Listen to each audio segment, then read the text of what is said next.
坐着马上困意就上来。是，可以了啊。Welcome everybody. On behalf of the Center of Chinese Studies, welcome to this special seminar. This is part of the annual Sammy Lee Foundation lecture on Chinese archaeology and art history. So that lecture series would feature a public talk tomorrow afternoon. So welcome to that one. And this is the 41st anniversary, is that right? Yes. And a few years ago, we added a special program to this lecture series that is an academic seminar that involving the speaker and also our graduate students on Friday afternoon. So this year we have this special honor to have Professor Zhao Hao from Beijing University to lead our seminar on Sanxingdui excavation, which he has spent the last 4 years excavating. So we have very exciting discoveries to report to you today and tomorrow. And for many of you in the Chinese archaeology seminar Friday afternoon, so I hope you have many questions to ask. We also have the special honor to have Professor Rowan Flood from Harvard University with us. And he has been distinguished luminous from UCLA, has been working in Sichuan Basin for many years on the origin of Sichuan civilizations. So let's welcome to both of them. Thank you. Thank you. Hello, everyone, and I'm very honored to be here to have this opportunity to share our new discoveries at Sanxingdui. And for today, my topic is isolation and connection. So first, I need to explain that here I mean the isolation and connection in both spatial and chronological terms. So I will try to explain, introduce the discoveries, especially the new discoveries from Sanxingdui in these two aspects. And maybe I then said we have new progress and new interpretation. But for today, because we are similar, so I would like to be more to introduce new progress, and then maybe we have enough opportunity at time to discuss and have your own interpretation of Sanxingdui culture. And the first, we need to go back to look at the general picture about how we understand the early and the early and the middle Bronze Age in China between 2000 BC to 1000 BC. So in this period, we can generally group the most of the archaeological artifacts, and sites into several cultural spheres. For example, like the talk about most, we see the Central Plains, the central part of the Central Kingdom, and then the northern steppe and the northwest part, especially the Hexi corridor. And then we have the Yangtze River Valley, and also the main topic for our talk today, Sichuan Basin. For each cultural sphere, we have different kind of, especially in terms of bronze pieces, we have different kind of artistic steps. For example, for the northern steppe zones, we have the most important type of bronze pieces are these kind of daggers decorated with animal heads. And for the Central Plains, the ritual vessels are the most important characteristic of these things. And we also have some kind of small decorations and weapons from northwest of China, from the Hexi corridor, and some kind of large but special ones, different from different bronze pieces. Bronze pieces different from those found in Central Plain, but they also have some important connections.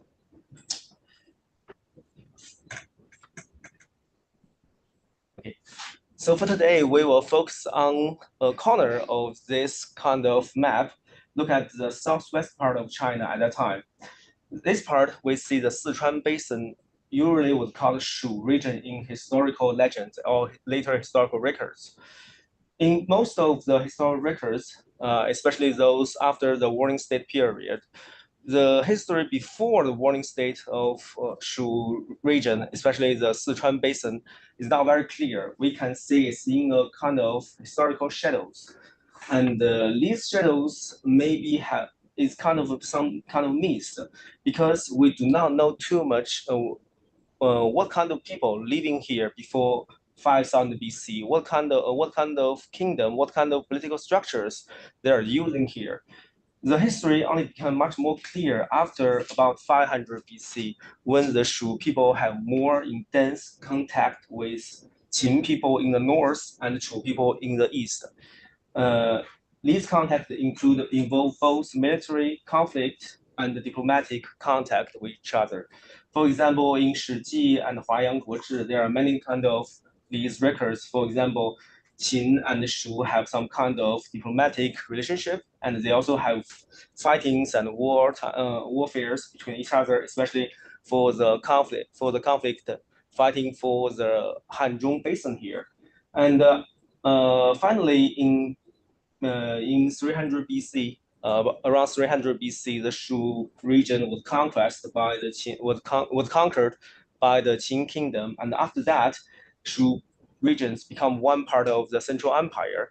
So all these things, all the clear history happens after 500 BC. So if we want to know more about the history, about people who living here, about civilizations used to stand at this corner of China, we need to depend on the archaeological findings. And we know Shu, for example, like this is the inscriptions on the archaeological bones from Anyang. So at that time, perhaps the Anyang people, the Shang people know the existence of Shu people in the southwest. But unfortunately, for the Shu people themselves seems to not have any kind of written records that we can find today. Maybe they write these things on bamboo or some wood materials, but we cannot find at present. So first, we need to know where these people who living in Sichuan Basin come from, because for the Paleolithic period archaeology, there are not too much finds have been found within the Sichuan Basin. And we need to look at the Neolithic cultures that start to appear in this basin. At present, we have two directions of evidence that where these Neolithic people come from. One group may comes from the east, and they may went through the Three Gorge and then gradually getting to the Sichuan Basin. So that means their origins was mainly based in the Middle Yangtze River, for example, like Hubei province or Hunan province in the center. And these sites can be found especially in the eastern part of Sichuan Basin, especially in Chongqing city now. For example, we can find a series of sites, Neolithic archaeological sites around 5000 BC to 6000 BC.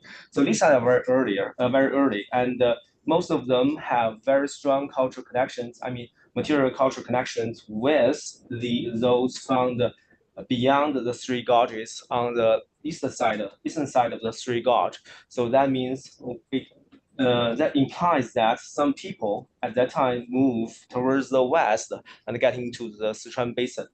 And then the other way for the people getting to the Sichuan Basin, for the Neolithic people getting to went into the Sichuan Basin, it seems they come from the northwest of China. And for today, we will mainly say about the Min River Valley. It looks like there, because we know that the western part of Sichuan Basin is also the eastern edge of the Tibetan Plateau. So this area was characterized by very high mountains. Some of the mountains can go up to like 4,000 meters in this region. And these rivers, which goes through these mountain areas, provide very important communication corridors for people to transport in this region. And one of the most important important river is the Min River Valley.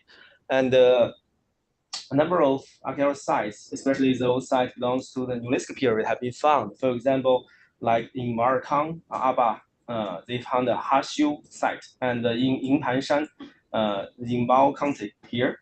And this site is very close to Sanxingdui, almost like 100 kilometers away, just away. And also the Pujiaoling site in Danba County. These sites has provide a kind of route for the people from the northwest of China to get into the Sichuan Basin.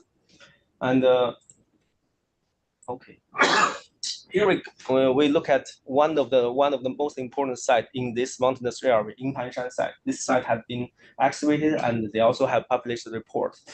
And it shows that some kind of people, neolithic people, originally living in northwest China, gradually move towards the central part of the Sichuan Basin, especially the Chengdu Plain. And from this side, they found stone coffin burials, and especially these kind of painted potteries. If you look at these potteries, it has a very strong connect. You can see a very strong connections between these potteries and those found in Gansu province, in the Huanghe Yellow River region. But here they have gone to the Yangtze River region. So that shows a kind of evidence that people are moving just through the mountainous area along the edge of the along the eastern edge of the Tibetan plateau.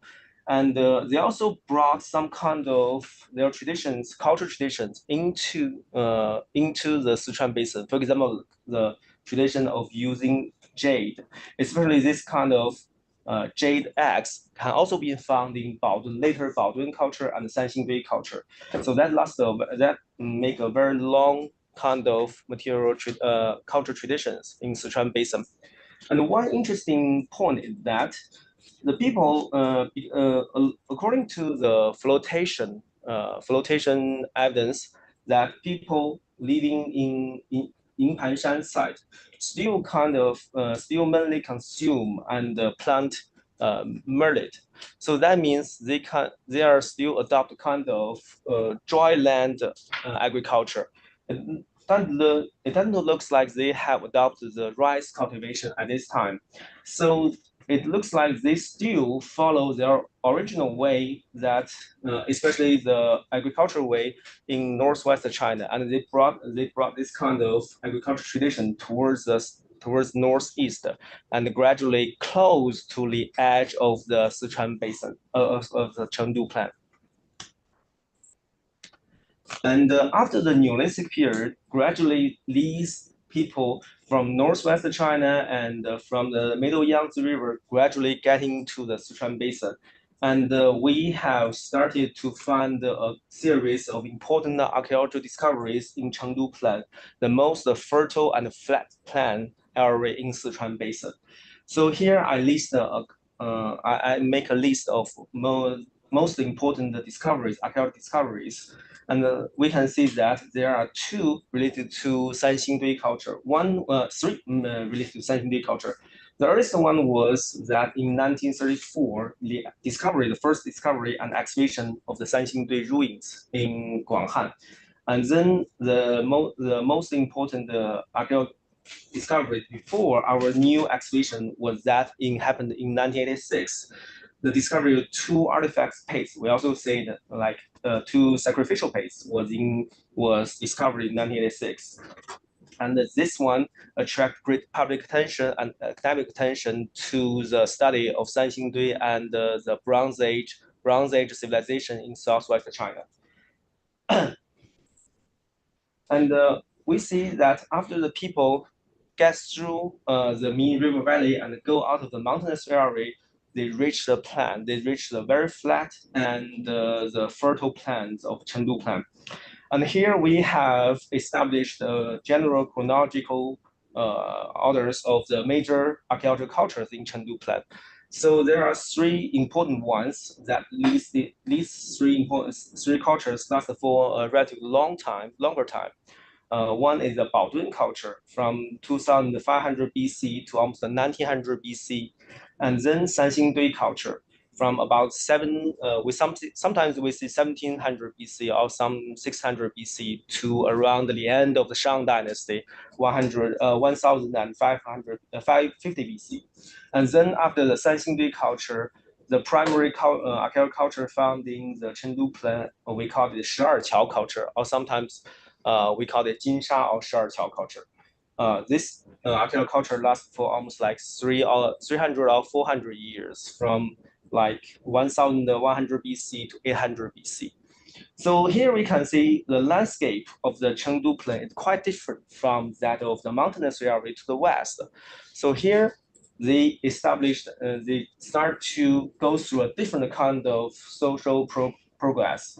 And we can see from the Baodun culture, people after they get into the Neolithic people after they get into the Chengdu Plain, they start a progress of social complex.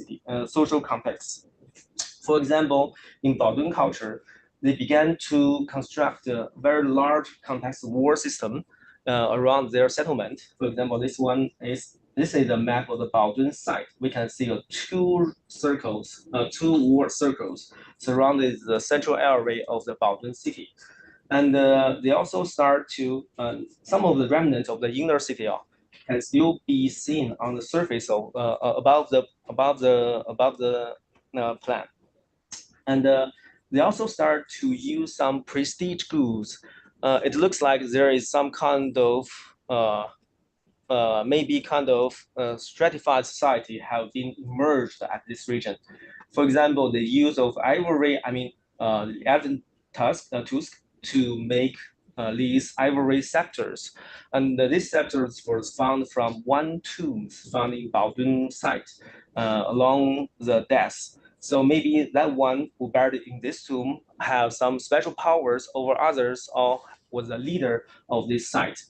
And they also start to build a very large building complex within the city, especially in the inner city. So it seems that the social powers start to concentrate into small groups, and people do not like to continue their original life in the mountainous area. And in terms of agriculture activities, here we have a very interesting change. We see that in the in the mountainous area, in Panshan area, they continue their traditions of millet agriculture. But after these people get into the Chengdu Plain, they start to adopt a kind of new agricultural way. They start to plant rice here. Maybe this kind of agriculture traditions comes from east, especially brought here by the people who comes from east from the Middle Yangtze River, where was one of the origins of the Chinese rice cultivation. And these people may brought the technology of rice agriculture into the Sichuan Plain. And when these two people, the people from northwest and people from east meet here, because the Chengdu Plain have much more comfortable climate and maybe more suitable for rice agriculture, they abandoned the millet agriculture and start to adopt a new kind of agriculture way here. So we can see many things had changed in Baodun culture. And Baodun culture have not just one city. Baodun city is one of the 8 cities have been found in Chengdu Plain. At present, archaeologists have found 8 different ancient cities belongs to Baodun culture. Belongs to the time period around 2500 BC to 1700 BC. And when we look at Sanxingdui site, especially the first phase of the site, it was also belongs to Baodun culture. That means Baodun people have already spread to Sanxingdui region at that time. And for our topic today, for our main primary target today is Sanxingdui culture. For Sanxingdui culture, it lasts for almost like 700 or 600 years. It was covered. This culture covers a very large area of Sichuan Basin. Sometimes archaeologists can also say that some of the artifacts found in the eastern part of the Sichuan Basin, like this region, also belongs to a subgroup of Sanxingdui culture. Sanxingdui culture was the most prosperous archaeological cultures in southwest China during the Bronze Age. Even after Sanxingdui culture, Sha'erqiao culture cannot be that prosperity and may not reach the prosperity of the Sanxingdui culture that had reached before. And Sanxingdui culture was characterized by a high level of manufacture of bronze, jade, gold, and also elephant tusk. and the development of local specific artistic styles in these objects. And most of these artifacts found from Sanxingdui site show the different way of political structures that exist in exist in this region. It shows a very strong presence of theocratic authorities in social activities. It seems that the worship of the kind of deities play a very important way in the organization of the local powers and the kingdom, and there was no obvious expression of kingship. We cannot see some figures can be referred as the king of Shu or king of this state. So maybe it's a different way. It shows us a different way of how the political structure in this region can be different from the kingdoms in Central Plan. The Sanxingdui culture was first found in 1920s. There is some kind of debate because the record, we found different record. Sometimes people say that the first excavation was conducted in 1929. Sometimes we see it was conducted in 1934. But anyway, it was first conducted led by an American scholar whose name was David Graham. He was the director of the Museum of Antiquities at the Huaxi University at that time, now the Sichuan University. And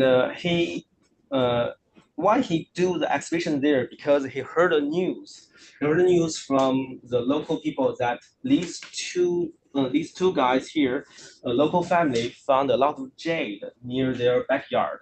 So this news attracted a lot of attention from dealers, I mean articulate dealers, from the local scholars, and also attracted attention from David Graham. He was the director of the museum at the time. And because of his interest on archaeology, he started to have the first excavation at Sanxingdui site. And this excavation in 1934, I use this time, was also referred as the first scientific archaeology excavation in the history of the southwest part of China, because we know that the earliest archaeological work, modern archaeological work in China, can be traced back to 1921. It's just like 10 years ago before David Graham do this excavation. So that means, or sometimes we say that the different scholars start to do archaeology work at different part of China almost at the same time. And after almost like 90 years of excavation and survey, now we have a general understanding about the basic layout of this city. So here we can see a map here. It shows the basic city wall structure, how it looks like. To the north is a river. It's a local river called Yazi River, meaning Duck River. And this city consists of a large walled city, like this one. It's a large city, and also 3 smaller walled zones. We call 3 smaller inner cities. Here is the one, and here another smaller one. And to the south, this one is the largest, but still the inner city. And some of the remnants of the city wall can still stand still above the ground. For example, this is the western wall of the Sanxingdui city. If you go to the ground, of the Sanxingdui city now, you can still see it very high above the ground. And they also have a kind of, the Sanxingdui, according to current understanding about the development of this city, it was not constructed at one time. It has a gradual development from northwest to southeast. Because of the lack of enough archaeological work, now most of the archaeological work concentrated on the southern part of the city and the northern edge of the city. And we know very little about the eastern part of the city. But this region in the eastern part of the city is also very important because some of the earliest bronze pieces was found in this part of the city. For example, these we see the bronze plaques from this city maybe can trace back to Erlitou period. These two pieces were probably one of the most earliest bronze artifacts found in Sanxingdui site. Okay. For different part of the city, they looks like they have different kind of functions. For example, to the north part, this part, most of the scholars agree that this part can be referred as a palatial area because some of the large buildings have been found. For example, the building found at Qingguanshan locus here is a very large palace complex. It contains one of the largest buildings in southwest China during the Bronze Age. From the east to the west, it sounds like 50 meters, and some of the artifacts found around or inside of this building can show the high level of this building. For example, they found a very large and complete elephant tusk within the building, and also like these golden foil and the jade pieces like jade yajang. Oh, what's here? How I close it? Okay, cool. And these jade pieces and turquoise things. So that means the activities involved within this building can be very high level. So sometimes people say that this building perhaps is a court of the ruling class of the Sanxingdui site at that time. And Sanxingdui, we see Sanxingdui culture here. We mainly no, why it's not sorry. For the Sanxingdui culture, they have a quite different distinctive pottery styles. For example, most of the potteries are mainly flat-bottomed, pointed bottom, or with very fewer three-legged wares. For example, like this Li, because we know at that time during the Shang and Zhou period, in the Central Clan, these kind of three-legged wares are very popular. But in Sanxingdui, most of these potteries looks like this way in the point bottom, and the typical wares are, for example, potteries here are some kind of high standard plate, like this one, and the pointed rounded bottom jars, for example, like these things here. And some of the potteries can show maybe the religious belief and of the Sanxingdui people. For example, they have a very special kind of spoon here, spoon with a bird head handle. Many of these spoons have such kind of handles.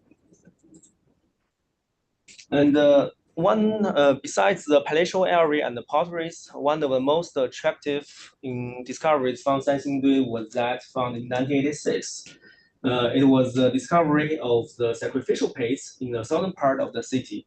And this attracted really a lot of public attentions. For example, this is a landscape before the new excavation in 2020, and we can see the entire landscape looks like very flat. It's a very fertile land, and very good for agriculture. And the sacrificial plates, sacrificial area was just along the main axis of the city, because the central axis of the city was not like north to south. It's like from northeast to southwest.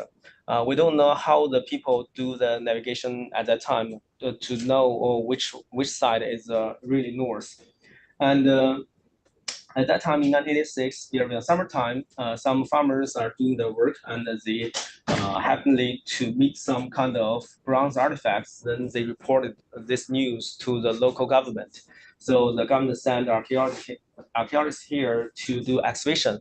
So within 2 months, actually within just 1 month, the archaeologists finished their work there and found thousands of bronze, jade, gold, and also the elephant tooth here.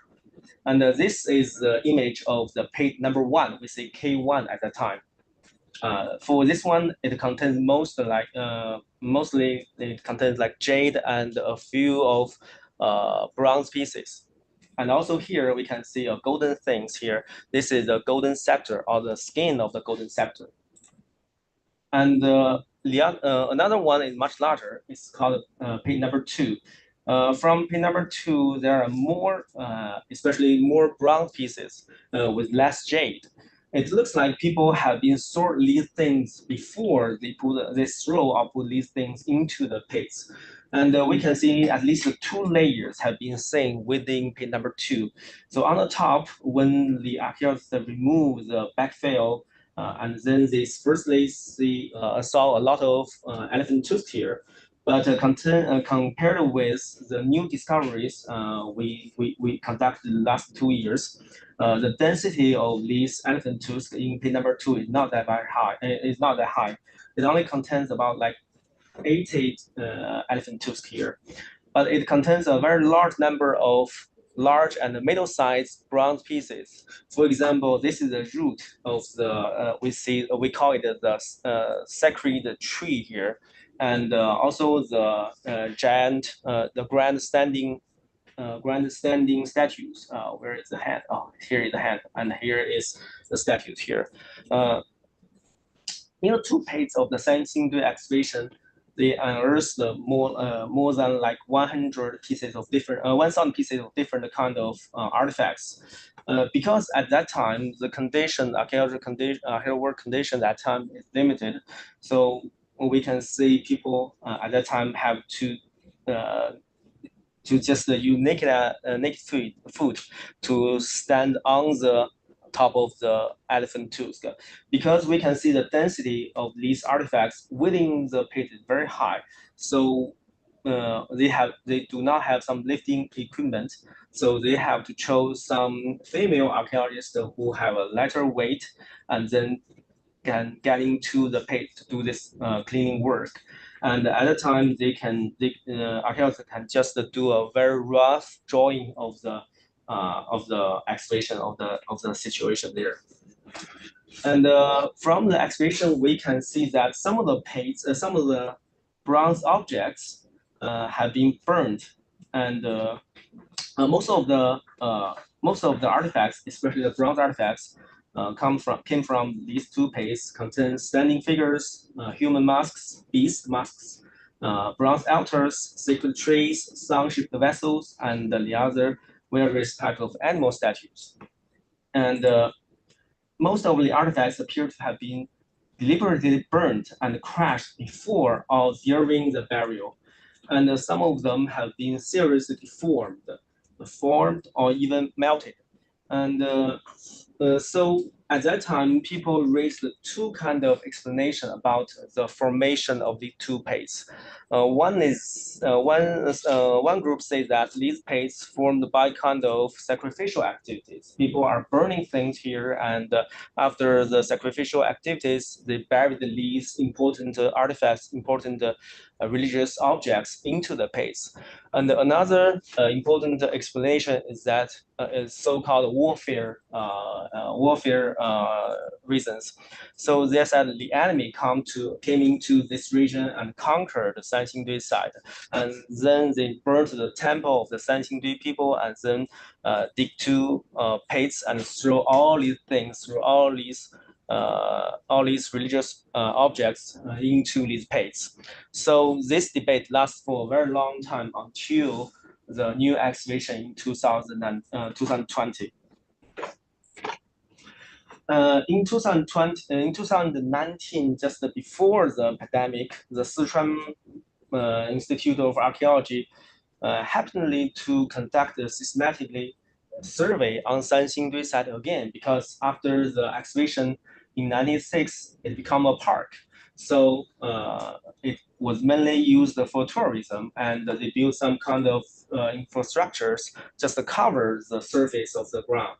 So there is no more archaeological work can be done within the conservation region. So in 2019, the provincial institutes decided to do the survey again. They dig several trench here. They are lucky enough that one of the trench happened to meet a piece of bronze within a narrow trench. So after that, archaeologists from Sichuan Provincial Institute consecutively found 6 new pits within the region, very close to the region, very close to the pits found in 1986. So here is the map of the entire sacrificial area at present we know. And K1 and K2, I don't know if you can look at the number. K1, this is K1, this is K2. How can I use my point again? This can be better, yeah. This is K1 and this is K2. Was found in 1986, and just between them, we found 6 new ones there. So in 2020, we start new round of archaeology excavation here. Because of the advance of archaeology technology in China recently, so here we can adopt a series of a bunch of new kind of technology to do this kind of to do the excavation at this round. For example, before the excavation, people built the so-called protective shelters, and this is a shelter, and under the shelter, we built the field work laboratory, because for before the formal excavation, the expert have different opinions on how we can conduct the excavation. Some experts suggest that we can just cut these pits out and move them to Chengdu or some large cities, and then build laboratories there and do some kind of laboratory archaeology. The other kind of opinion is that why we not build the laboratory directly on the site. So at the end, we adopt the second suggestion. And the excavation lasts for a very long time, from 2020, October 2020 to almost like 2022 in November. It lasts almost like 2 years. And this is some of the scenarios we do the excavation at the time.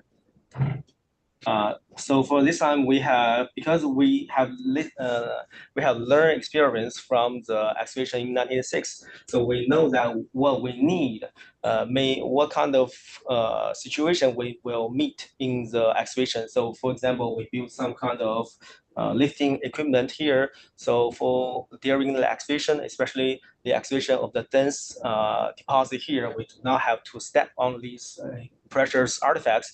We are just floating on the surface and just lay down there and do excavation there. And now we are in the progress of restoration and conservation, because many of the artifacts came from these 6 pits are still in broken status. So maybe this will take a very long time to finish the restoration work. We haven't finished the work yet.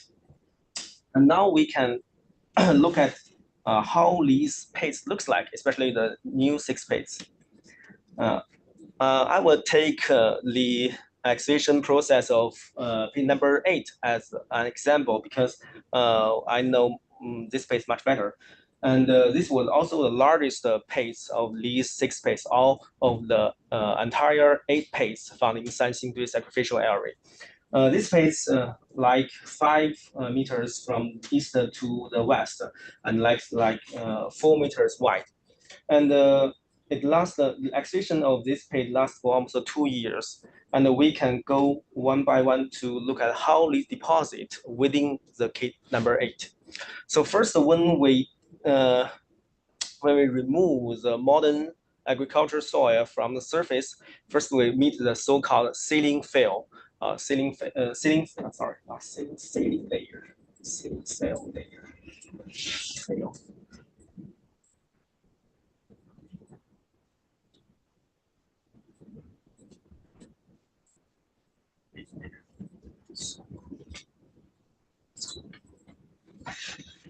Yeah, we first met the sealing fail layers.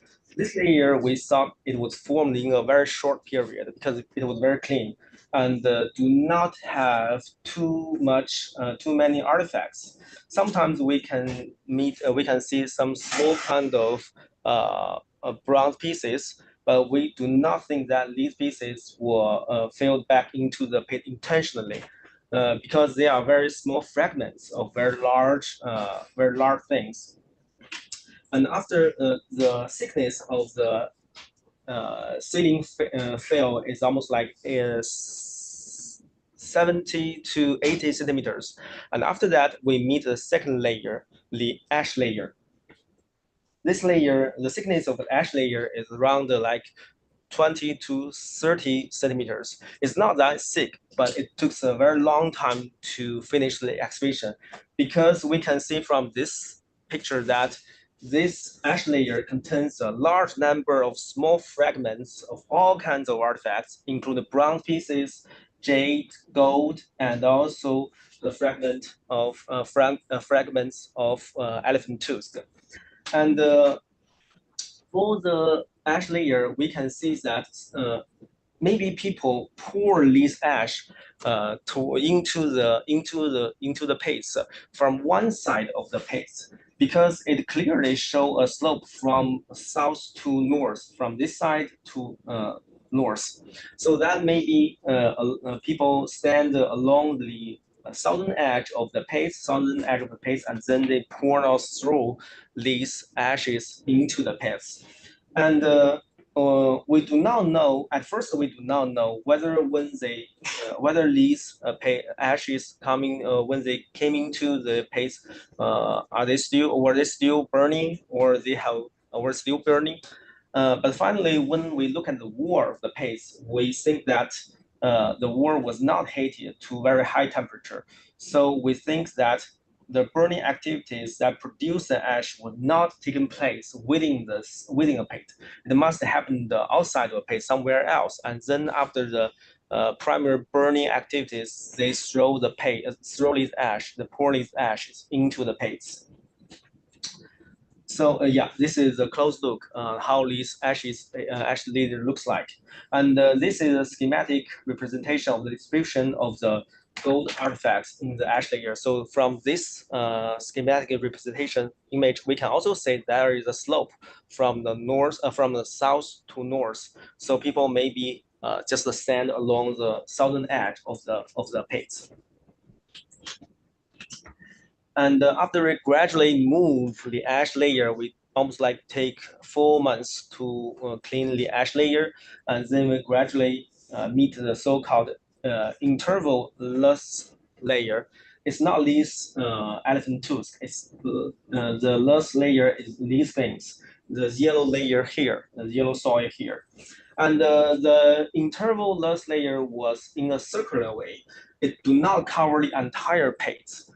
For example, the central and the western part of the elephant tooth here was still burnt by the ash. So these elephant tooth was burning to black, especially on the surface of it. And yeah, you can see like this yellow soil was the interval-less layer.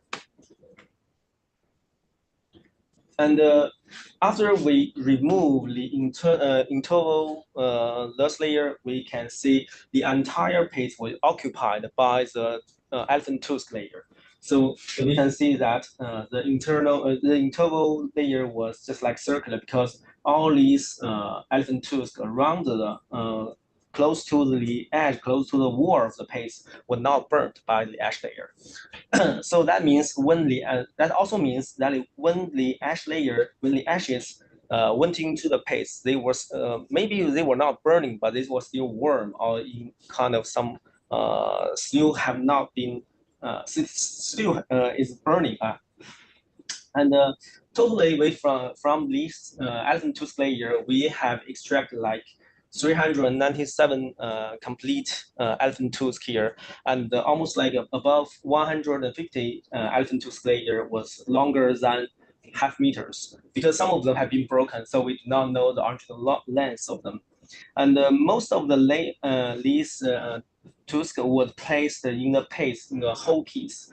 But if you look at this picture, we think they maybe was put into the paste in a haphazard way, and but if we look at it in a different way, we can see that most of the elephant tools was placed on the same level, They were not concentrated in a small groups or in a small pile. So that means when people throw or put these tools into the layer, they still intentionally arrange the order of these elephant tools.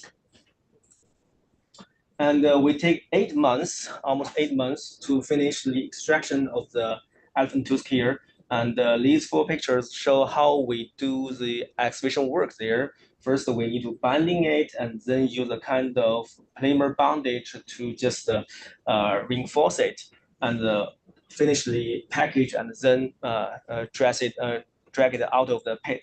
Sometimes we additionally use a plaster to do the some kind of supplementary reinforcement, because some of the, for example, especially this one is very large and it's very fragile, so we need to do some additional reinforcement. And then you will have one intact, almost intact elephant tooth. Here we can see that because these elephant tooths has a very close and a long time contact with the bronze below, bronze pieces below. So the surface of them, some surface of them have become just green, but the original color of these elephant is just elephant tooth like this way. It's just a white or just a little yellow. Okay. And these pictures show how we gradually extract the elephant tooth out of the pits, and gradually we see the artifacts, these large artifacts below the tooth layer. And in 2022, May of 2022, we finished the extraction of all the elephant layer, and we see a very fabulous situation here, and all the bottom of the pit was covered by very large and almost complete bronze artifacts. And for this layer, we call it the artifacts layer. Within the artifacts layer, there are very little jade and gold pieces. They will mainly consist of bronze pieces. These pieces, especially compared with the bronze pieces found in the ash layer, these pieces were almost intact and complete. Although some of them have been deformed, they may happen by the collation when they were thrown into the pits with each other. So they were not deliberately, intentionally broken by the people at that time. And some of them may have been broken before they got into the pits, because finally we found some of these, some parts of the large bronze pieces can found in pit number 8. Some of them can found in number 3, and some of them can found in number 7. And all these pieces can be, all these bronze pieces can place together into one intact larger artifacts. And from the bronze, from the artifact layer, we have extracted totally about 1,000 different kinds of bronze objects. But this number may be changed in the future, because we found something like this within the large bronze vessels. The Sanxingdui people put small pieces inside of these vessels. So the number may become larger in the future, because we are still doing the laboratory work. And in total, for example, in pit number 8, we have extracted more than 8,000 pieces of, we sometimes say groups of artifacts, because for the seashells, we have thousands of seashells. For the seashells, it's very hard to count it at site. So we just use a kind of concept of group to number it. So almost like 8,000 pieces or groups of artifacts have been extracted from K number 8. And here is the radiocarbon. We have do a very serious, a very large number of samples for radiocarbon dating. And for example, for the P number 8, the dating concentrated around like 1,100 BC to 1,000 BC. And this the date of the pates is very sensitive because it's just happened around the final year of Shang Dynasty, between the transition of Shang to Zhou period. But we do not believe the pit happened occurred in the burial of the pit occurred in the Zhou period, because there was no typical Zhou bronze vessels or jade found in these pits. So we still believe that the pit was buried at the end of the Shang Dynasty in the central plain. And here we quickly see other page here. And for example, like page number 7 looks very similar to page number 8. It's also covered by almost like 200 elephant tusk. And after they remove the elephant tusk, we can see a large number of small pieces of bronze things. And except this one, this is a very special one. I will talk about later. And this is one the page number 3. Page number 3 looks like very similar to the situation in page number 2 that was found in 1986. It was a very narrow rectangular shape, and people have fewer elephant tusk from this page. It's almost like 70 elephant tusk, but with large number of bronze pieces, especially a very large mask. The largest mask, human mask, is this one at Sanxingdui, comes from pin number 3. And the pin number 4 is much smaller, but it contains some special things. For example, at the bottom of pin number 4, we can see a large number of charred things. These charred things all comes from some kind of pottery here. And these pottery have broken. They will not throw into the paste. They were put into the paste intactly and then have been pressed into broken statues by the other things. And from pin number 4, there was also a statue of a man sitting on his knees with his head turned. It's a very interesting statue. We will see how it looks like after the cleaning later. And this is pin number 5. Pin number 5 and pin number 6 is different from others. Pin number 5 and pin number 6 is are much smaller than others, and also it contains different things. For example, this is an image of the pin number 5. It do not contain any kind of bronze pieces within the pits. It contains a large number of small gold foil, around gold foil, small pieces of gold foil, and these white things are the small pieces of jade, and also these black things are the charred elephant tooth. Some of the elephant tooth have been carved with very fun decorations and fun decoration on the surface. So after we look at these paints, we can have a close look about how these things, what artifacts comes from these paints. So first, I will talk about bronze pieces. The bronze artifacts from these 8 paints, we will put them together because we think at present that all these 8 paints, for example, just for myself, I think all these 8 paints occurred at the same time. Within these bronze pieces found from these sacrificial paints, we can group them into 2 groups. One of the group we can call it the Central Plain or the Middle Yangtze River style, exotic style. These bronze pieces mainly involve the ritual vessel, the containers. For example, all these zun or lei vessels, and beyond these exotic styles, we call it local style. The local style make up of the main body of the bronze artifacts from these paints. There are mainly the human masks, human figures, animal or plant forms, and some kind of scenario bronze vessels. So first, we look at these zun or lei vessels. We call it the exotic style or the Middle Yangtze River style because actual findings have these similar things have found a lot in the middle or lower Yangtze River or even central plains. For example, this one was found in Jinsha, the capital city of the Shang dynasty in central plain, the Yellow River Valley.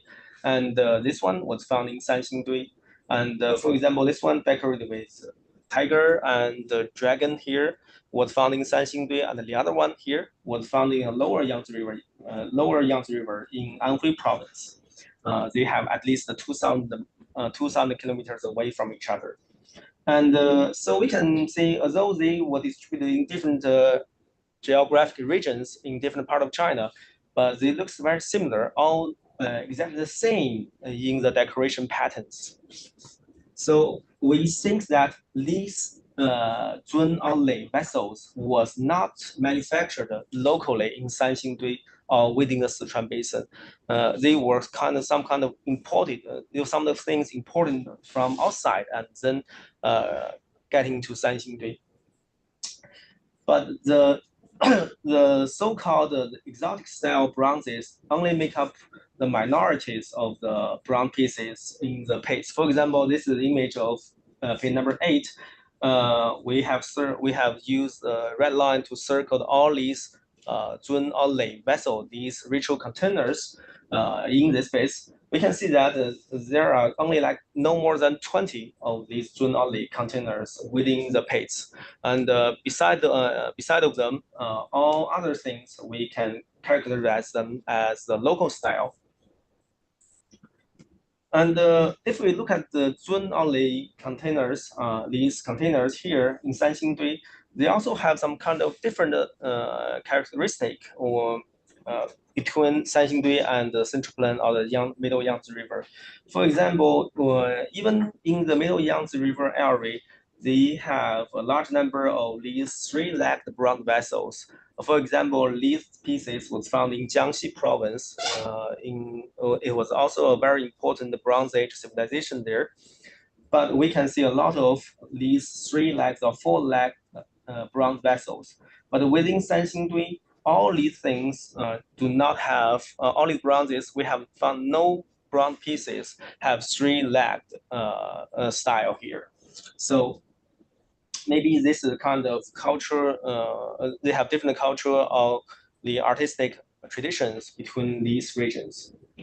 And but we can also see some kind of connection between them. Here I just give an example. This one was newly exited from page number 8. We can see that there is a round of small fish decorated just around the neck of the shoulder of the bull vessels. Yeah, this is the close look of it. Here, very cute one. And this one, we can see this one, this was a Ding vessel exited from Middle Yangtze River from Xingan, Dayangzhou. And if we remove the leg of these three legs here, we can see the top part or central part of it is exactly same with that one. So it also has a round of these fish pattern around the surface of it. And this is another piece of artifacts that at present excavated in the Asian Art Museum in San Francisco. It also has a round of these small fish patterns around the neck of around the shoulder of the bull vessels. And this is also from Xingan Dayangzhou, from Jiangxi province. I just mark these, label these site where these things come from.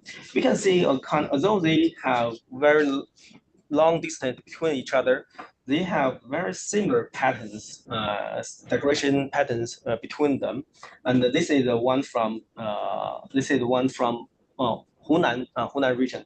This one, and it also has a round of fish patterns just here. And maybe from we can use this example to show that, to understanding that around the Sanxingdui period, maybe the people can in Sanxingdui, within Sichuan Basin, have some ways to connect with the people along the Yangtze River, because all these sites belong to the Yangtze River Basin. So they can connect it and communicate with each other, and some kind of material exchange can happen between them. And for the local style bronzes, there are several groups. First, within the Sanxingdui bronze, they are the bronze masks. Some of the masks looks much more special. For example, this one has a very protruding eyes and have some kind of plant just grow out of the nose. And this we saw a 纵目面具是个 protruding eye masks. And for this one, it also have some kind of protruding eyes, but not like this series. Some of the masks can be very large. For example, this is a picture taken in the restoration center of the Sanxingdui Museum. Some of the masks is very small, like this one here. This is one of the smallest masks. And this one is very large. From the tip of this ear to the tip of this ear, up like 1.35 meters. Yeah, it's very large. And we do not know how the people of Sanxingdui period, how they use these masks.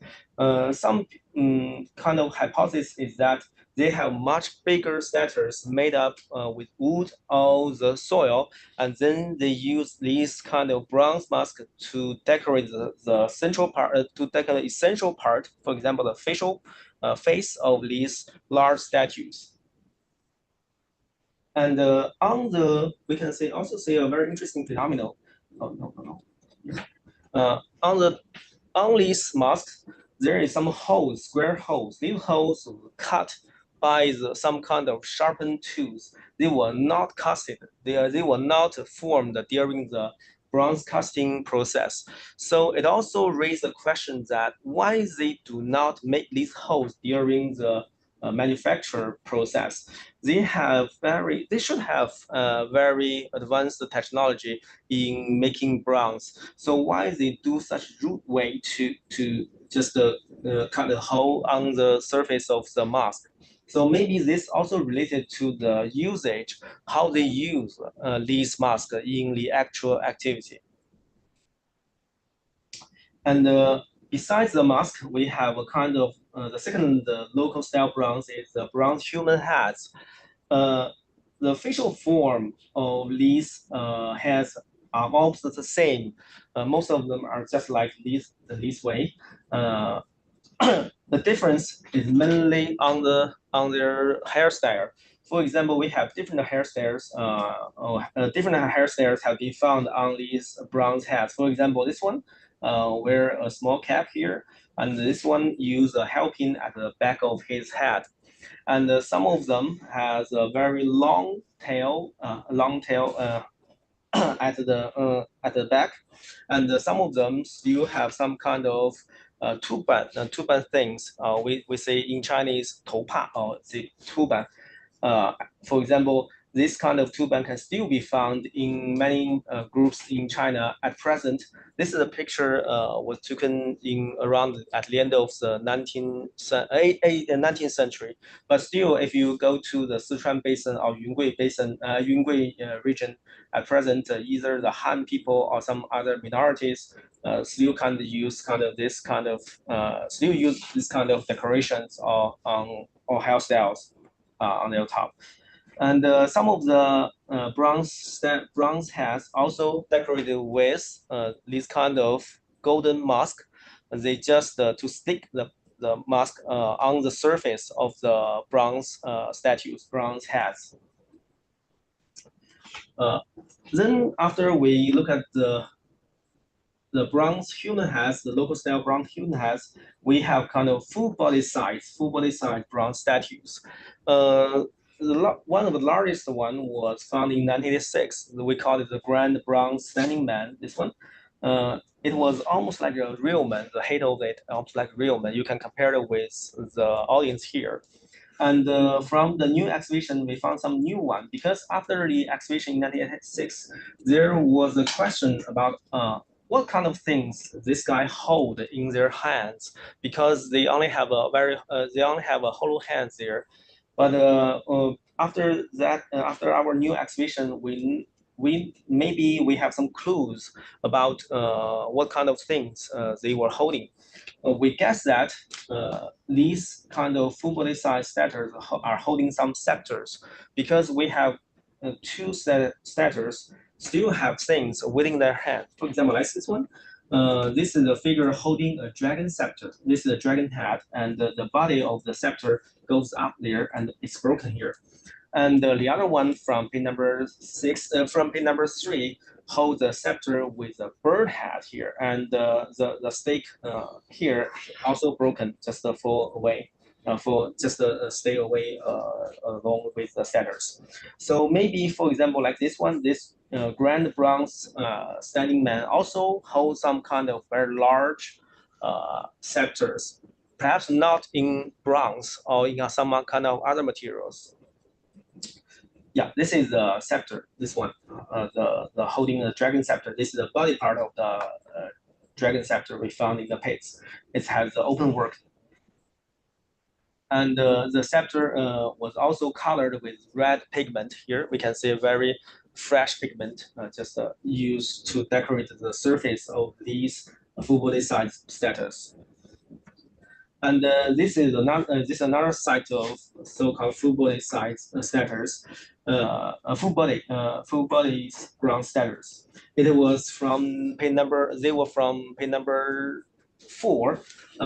We can see a kind of kneeling figures with head turned. They were always turned the head into the same direction. So the actual function of these statues, of these figures, were not known. Some people say that it was the base of a large kind of wooden structures, but at present we do not have any further evidence to prove or disprove this hypothesis. And then we have another kind of so-called local style bronzes, the mixed style bronzes. It's a kind of mixture of exotic containers, ritual vessels with the local human statues or beast. For example, this was one of the largest animal-shaped bronzes we found from the pits. We call it a large bronze standing beast. It is very interesting because we can see that here it looks like a big dog here, and on top of his head there is a small unicorn, and a small standing figure stand just upon the unicorn here. And this piece was found in page number 8. We are just working there to extract here. And this one, a person with a Zun vessel carrying on top of his head was found in pin number 3. So these two pieces was found in different pages. Pin number 3, pin number 8, and then we finally found that they can place together. And this is the final image, how they looks like when they put together. We call it a man. It looks like a man riding a beast with head topping a Zun vessel. So this is a man kneeling here, and he is riding this beast, and he's on top of his head there was a Zun vessel. So this kind of mixture, why we say it's mixture, because this part Zun vessel we say it's exotic. It's a kind of artistic style, comes from the Middle Yangtze River or Central Plain, and but for the bottom part, for either the beast or the human figures, it was definitely the characteristic of local style bronzes. And we can also see some interesting phenomena on the surface of this beast. For example, we can see a secret tree decoration on the front of the chest of this large beast.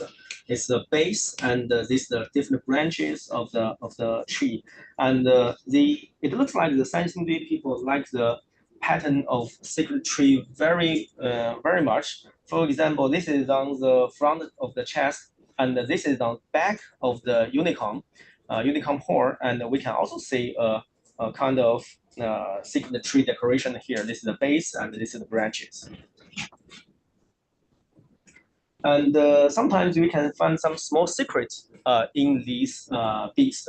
For example, when we before we extract these pieces of artifacts from the pits, we do not notice their was even a smaller figures, just under this human figure. And after we extract it out, and when we examine the surface of it, we found that it looks like a small mountain there, and there is a cave and a small person kneeling at the front of this kneeling within the cave, and just at the foot of this standing person. And this standing person was standing on the top of the beast's head. So this is a standing person, and that small one just is just here. And this is one example of the so-called mixed style bronze. And we have also see some other example. This is the one we just show the figure holding a dragon scepter. This is how it looks like. And but it was not independent one. It was just a small part of even larger bronze pieces. When we gradually do the excavation, we found that the original piece had been broken, and the fragments of this original larger statues have thrown into three different pits: pin number 3, pin number 7, pin number 3, pin number 2, pin number 8. So this is the main part of the primary part of this statues. This is we call it a deity statue. This was not human, because when we look at the detail of it, it doesn't look like human. This one has very sharp tooth in his mouth, and has a kind of horn on his head. Looks like the horn of cattle, and this is his hand. He just stand with his hand and his body upside down. And here is his feet. His feet do not look like human feet. It's a bird feet. It's a bird feet. So this bird feet just here, yeah, this is a bird feet, and the waist of it, the waist of the deity has been broken. So when we place them together, we can see this is the entire statue, how it looks like. And but until here, this is not the end. This is the end. So how it looks like. Because finally we found another pieces of cover, a cap from pin number 3 can be the cover, can be the cap of this twin vessel. And the person holding the dragon scepter is actually the top of this twin vessel. It's standing just here. So from the bottom, it's a lay vessel, and then a deity figure, and the twin vessel, and the dragon, and then a human, and a human holding a scepter. But here, this is still not the end. Just the last month, we found another piece can place together again, and for this picture, this status goes to almost like 2.6 meters. At present, it goes to 3 meters now. So we don't know when this game will stop. And after this mix, I give 2 examples of the mixed style bronze, and then we can see some other kind of local style bronze. Do we need to have a rest? You need to take a break. Yeah, I think it's just 1 hour. Yeah, you drink some water. Yeah, okay. I speak very fast. Okay.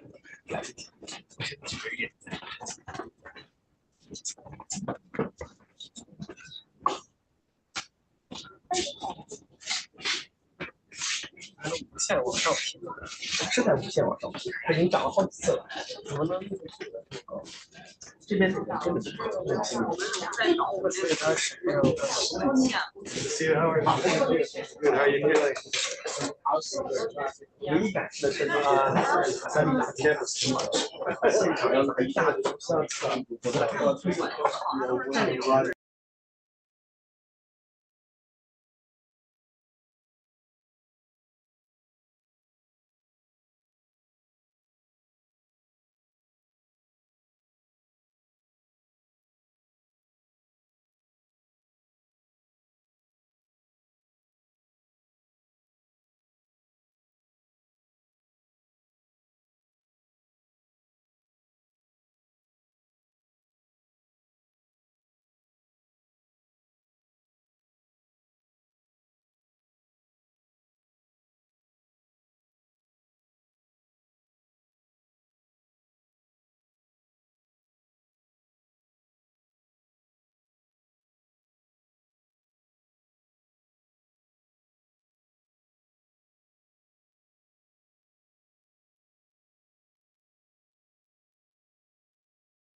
自然省给了一部分，但自然省的钱不够。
再来点水。我不用了，我那儿有。啊，去厕所是吧？我去过。Okay, so we can continue our lecture here, and here we go to another kind of so-called local style bronze. So kind of bronze. It is a group of bronzes in the form of animal and plants. One of the most important artifacts is this one, the sacred tree. At present, we have found three this kind of secret trees from different pates. The largest one was called tree number one. Here is the restored main part of the tree. Here is a restored tree, mainly using the fragments from pin number 2 that was excavated in 1986. So at present, by using these pieces from 1986, the height of this tree has already reached to 1.96 meter, 3.96 meters in height. And within the trees, we can see the branches of it can be divided into 3 layers. For each layer, for each level, it has 3 branches, and on each of the branch, it has a bird. Some are scholars after the excavation of 1986 says that the birds represent the sun because the sun, a songbird, because in the ancient legendary stories of China that the sun was a bird who stayed on kind of tree called Fusang or Jianmu. But maybe this kind of hypothesis or this kind of explanation will be thrown away because we found even more bird from all the pits. Because within pin number 8 and pin number 3, even more branches, even more remnants and fragments of pin of the definitely the branches belongs to tree number 1 had been found from these pits. And for example, like this one, we have already know that because we place it back, and this is this part. This is the upper body of this dragon. And for example, like this is definitely a new branch, and definitely a new branch of tree number 1. So that means, and we have even more bird found from pin number 8 belongs to tree number 1. So there will be more the bird more than 10 found in all these places. So that the hypothesis or explanation that these birds represent the song maybe had to change. And that was about tree number 1. For tree number 2, there was even more branches have been found. For example, these are the branch fragments of the secret tree number 2, actually in pin number 8. Because tree number 2 has a very distinctive difference from tree number 1, so we can also like to know that which branch belongs to which. For example, this one definitely belongs to tree number 2. And here we can see there is another bird standing on the branches. So that means there will be more than 10 or 9 birds found in these trees. So all these hypotheses about how to explain the meaning of these trees had to change in the future. And these trees were not only decorated by these birds or the fruits, because sometimes we can see the fruits here. This is the bird, and this is the fruits of the tree. And these trees perhaps also decorated like a Christmas tree in the West, because many things can be hung on these branches. For example, the bell, all these kind of bells in different shapes. For example, this looks like flower, this is like eagle, and this is a tiger. If you look at this way, this is a tiger mouse. And all these things has a small hole on the top, so that means they were hung on some kind of things. Definitely, they should be hung. They should be hung on these kind of trees, because if you look at here, why I put this one? If you look at here, there's a small ring. Here is there a small hole in the center of the ring, so that means something must be hung there. And besides the plant-shaped bronzes, another kind of local style bronzes is animal shape. The animal represent in Sanxingdui site mainly focused on several groups. For example, bird, dragon, snake, and tiger. No other animals have been seriously represented in these bronzes. Bird not belongs to just one type. We can see different kind of bird here. For example, chicken or phoenix or some kind of bird we cannot name it. And here is the shape of the dragon. the shape of the dragon in Sanxingdui is different from those found in Central Plain at the same time. It always has a small wings on the shoulder, so you can see a small wing here, and have a very large ear and two very large ear here. And this is another status of so-called tiger head with dragon body, and it's a status here. And if you look at the detail, the eye was painted by ink here, and this statue has a head looks like a tiger, but the body of it looks like a dragon, and it's standing on a base here, ground base here. It's a triangular base, and for each branch here, there was a bird standing on the branch on each branch of the base. And this is the statue of the basic cleaning and restoration work, and we can see how it looks like. And we do not know what kind of things he was holding in his mouth. It was holding in his mouth, so it's maybe kind of decoration or some kind of religious objects.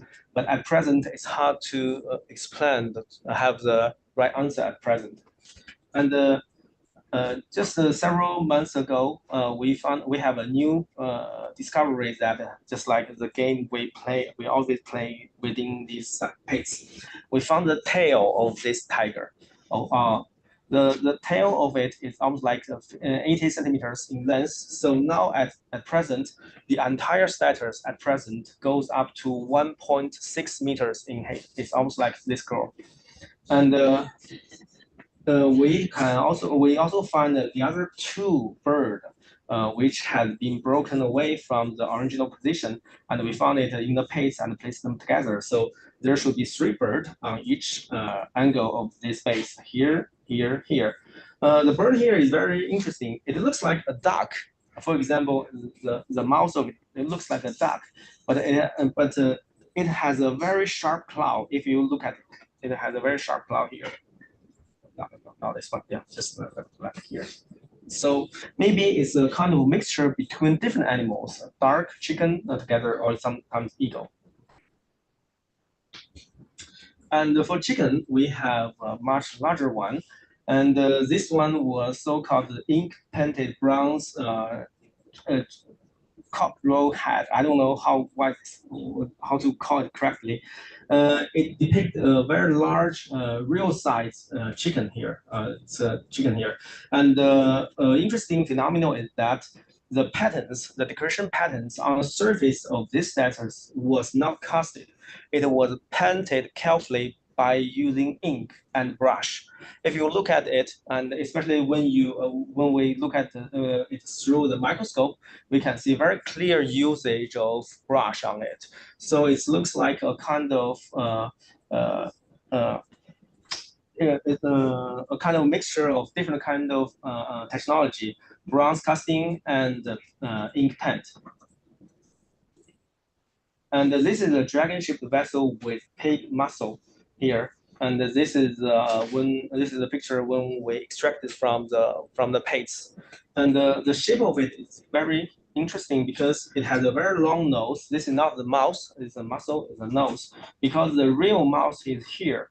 So this one has a very long nose and a head. And when you look at detail, you can see some interesting phenomena because the nose was decorated by a round of so-called yazhang pattern on the muscle, because yazhang was a kind of jade had been found in large number from Sanxingdui side, and also from different part of China, from the Longshan to the Arito period. So it's a kind of it looks like people in Sanxingdui side looks like yazhang very well, and they use this kind of pattern everywhere. For example, on the surface of this dragon-shaped vessel, on the surface of the standing figures, because these yazhang patterns can be found on the foot of the on the feet of some standing vessels.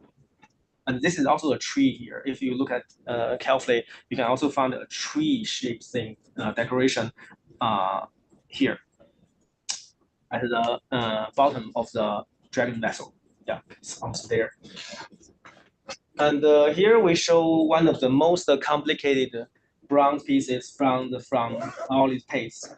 We call it the multiple layer altar. But when we see it's an altar, that means we do not know the actual function of this one. So what's the actual function of this bronze piece in the ancient time during the Sanxingdui period? We still have no answer. So we just name it after its form. We call it an altar. This one shows the base part of the altar. The base part can still be divided into three parts. This base part using the open work to decorate the surface of it, and this is the central part of it. The central part of it is the most complicated part of the entire altar. There was 13 figures on this platform because the base gave a scenario of kind of sacrificial activities. We can see different people, different figures are doing different activities on this platform. For example, we can see on each side there is a person, there is all a small deity because it then looks like human. There was a small deity sitting on a chair. This is the first time we see some people sitting on a chair in Chinese image or Chinese statues. It also has a very sharp tooth in his mouth and has his hair standing up. And this figure, especially his head, reminding us something from the golden scepter excavated from 1986, because at the end of the golden scepter, there was also a figure, a head with his hair standing up. At that time, after the excavation of 1986, some people see that this is the crown of the people of this figure. But if we compare it with these two things, maybe that the person here or the deity here just represent this one. Because if we see there are 5 points, 5 tips of this hair, and in this image there were also 5 tips on this image, and this can be found in different places. So for each side there was a small deity sitting on the edge, and we can also say that there was 4. So that means there were 4 such small deities, and there were 4 larger figures just kneeling down on top of the column, and they are carrying something. They are carrying a barricade, and on top of the barricade is a platform. So it looks like this is the image from the top. And from this image, we can see that in the center of the platform, there was a mountain-shaped thing just standing in the center. And in the center, it's a person just kneeling down, but carrying a vessel on his back. And the way for him or her to carry this vessel is a lei vessel. It's a miniature of the lei vessel. Just looks like the way how the people in Southwest carry such kind of wooden vessels today. This is the image taken in 1970 and 1930s by the Yi people in this region. So we can see they use just one belt to carry a very large vessel. So this is also the small status. This one before it's clean. So we can see the way for this one to carry this vessel is almost similar to this one. And above the barricade and platform, it's a small beast. This beast looks like very similar to the larger one we just showed before. But if we look at the detail, we can see there was still a man kneeling on the top of the head, and this one looks like it was riding this beast. And but unfortunately, the part above his waist had been broken. But we are lucky enough. We found where the missing part is. The missing part was not in page number 8. All these parts was found in one page, in page number 8. And the upper part of the bronze pieces was found in page number 3, another page. And this page was much more, this part was much more complicated. And this is a detail how it looks like. It's a figure lifting a person. Here we can see a figure lifting a person, and this person just lay down and burying 4 we see gu vessels on his back, and on top of it is missing. So we do not know how it looks like on top of it. And this is the complete restored so-called multiple level bronze altars that are shown in the museum at present. But we know that this is not the end. This is not, it's just the beginning of the end. Okay. And in some of, because we, for this time, we even do the excavation, we use very good technology for record and examination. So we find many kind of pigment from the art from on the surface of artifacts. For example, we know that these bronze heads used to have pigments on different parts of them. For example, the tail, the elbow, and the brawn, and also see here, and you can see the entire hair has been painted into black. So you can see the entire the entire figure, the entire eyeball was painted in black. And even sometimes we can see the white eye on the soil, because some of the bronze had just get close to the onto the soil, and they have by embossing on the soil at the bottom of the pits, and with the eyeball painted white can be left there. So we can see on this head, they just have the eyeball painted into white. This is a ear pinna into colored, also being colored. And if we look at detail, we found there are many textiles on the surface of these bronzes. So that means when these bronzes went into the pits, they were not naked. They were wrapped by some kind of textile, especially by silk. And some of the silk was also being painted or dyed on the surface. Some of them can even see the remnant of some kind of decorative patterns. For example, like this one. This one was found in page number 8. We can see that this was made of silk. And on the surface of the silk, there was some kind of ink patterns on it.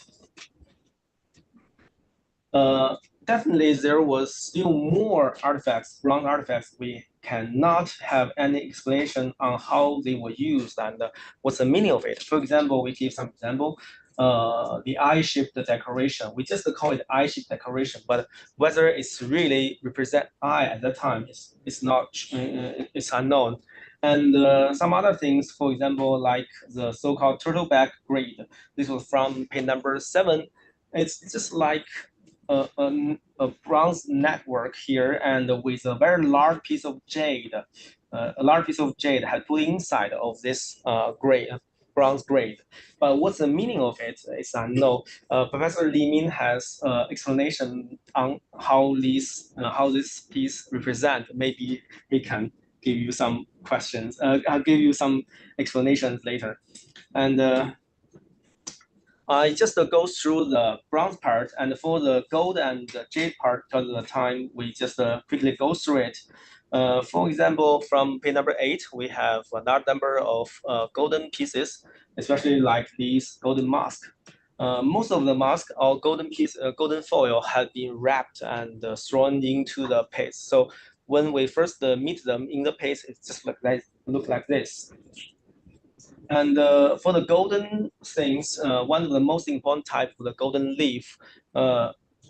So sometimes you can see very detailed decoration of the surface of the leaf on these things. And for each golden leaf, it always have a hole at the top. So that means it was also hung in something, onto something. So perhaps this golden leaf was also hung on the sacred tree there. And other bronze pieces include the bronze mask, and some bronze gold foil were used to decorate this gold bronze foil was used to decorate the bronze pieces. For example, like this one, we call it the feather pattern, and this pattern was found universally on the bronze vessels from Sanxingdui. And these are some kind of golden decorations. And this one I just mentioned. This is golden scepters found in 1986. But for this time, we have some other explanation on the detail of it, especially about the figure, which the representative of this figure perhaps comes from this one. And for jade, according to our preliminary test, and most of the jade will come from nephrite. So that means at the Sanxingdui period, they have some kind of method to know what kind of mine, what kind of jade they will use, so they can select the nephrite out of other stones, and then just use these nephrites as their decoration. And during the excavation of this time, we have found some other interesting things. For example, like this one, the red agate, because we know that the primary mining area of red agate in China at present comes from Yunnan. So this gives us a clue that perhaps some of them, because we always emphasize the connection between Sanxingdui and the Central Plain and the Middle Yangtze River, or even northwest China, maybe we should also think about the connection between Sanxingdui, between Sichuan Basin, towards the even southwest. For example, like the Yungui Plateau, or even some part of the Indian Ocean regions, because we still have large number of seashell there. And many of these jade was not just directly put into the pits. They were found in these vessels. For example, like these jade objects were stored in the lay vessels. They use lay vessels not in the way of drinking or wind vessels.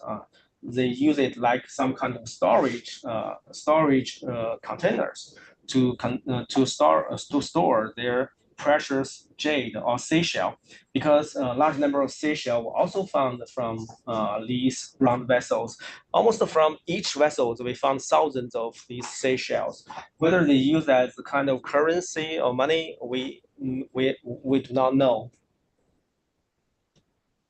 And so when we see the connection and the continuity of Sanxingdui not disappeared nowhere, clearly we know where most of these people living Sanxingdui went away. So after the Sanxingdui period, after they abandoned this site around 1050, and after that, most of the population that used to live in Sanxingdui moved south. They move almost like 150 kilometers to the south to Chengdu, and another very large settlement started to rise. It was called Jinsha site. Now the Jinsha site was also have been actually in 2003. So it has very similar material characteristic with Sanxingdui. For example, the usage of large number of elephant tooth, and the usage of such kind of brown gold foil. And also, if we look at the figures, they still make such kind of standing figures with hand holding something here. And definitely, if we look at the golden mask, the eye-shaped things, and these bird and fish decorations, definitely it shows the continuity between Sanxingdui and the Jinsha site. So because the time is limited, so I just finished it today here. And the new Sanxingdui Museum have been open. So if you have any time to go to China, you can go to Chengdu and visit the new museum. It's very large. Yeah. Okay. Thank you.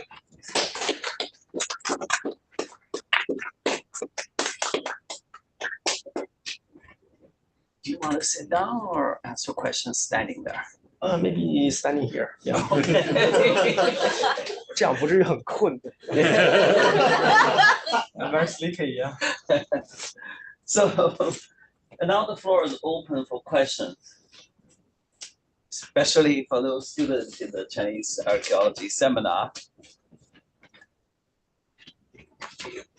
Experience going through the most fantastic archaeological discoveries over there. My question is about the chicken domestication because this is around Sanxingdui is around 2000 to 1000 BC, and I think it's around the time when people believe that chicken were first domesticated in Southeast Asia. So, is there like any other evidence of like domesticated chicken discovered it in Sanxingdui, or that might be wild, like wild chicken? Okay, if you say directly evidence of in terms of zoo archaeology, there was no chicken bones have been found from Sanxingdui.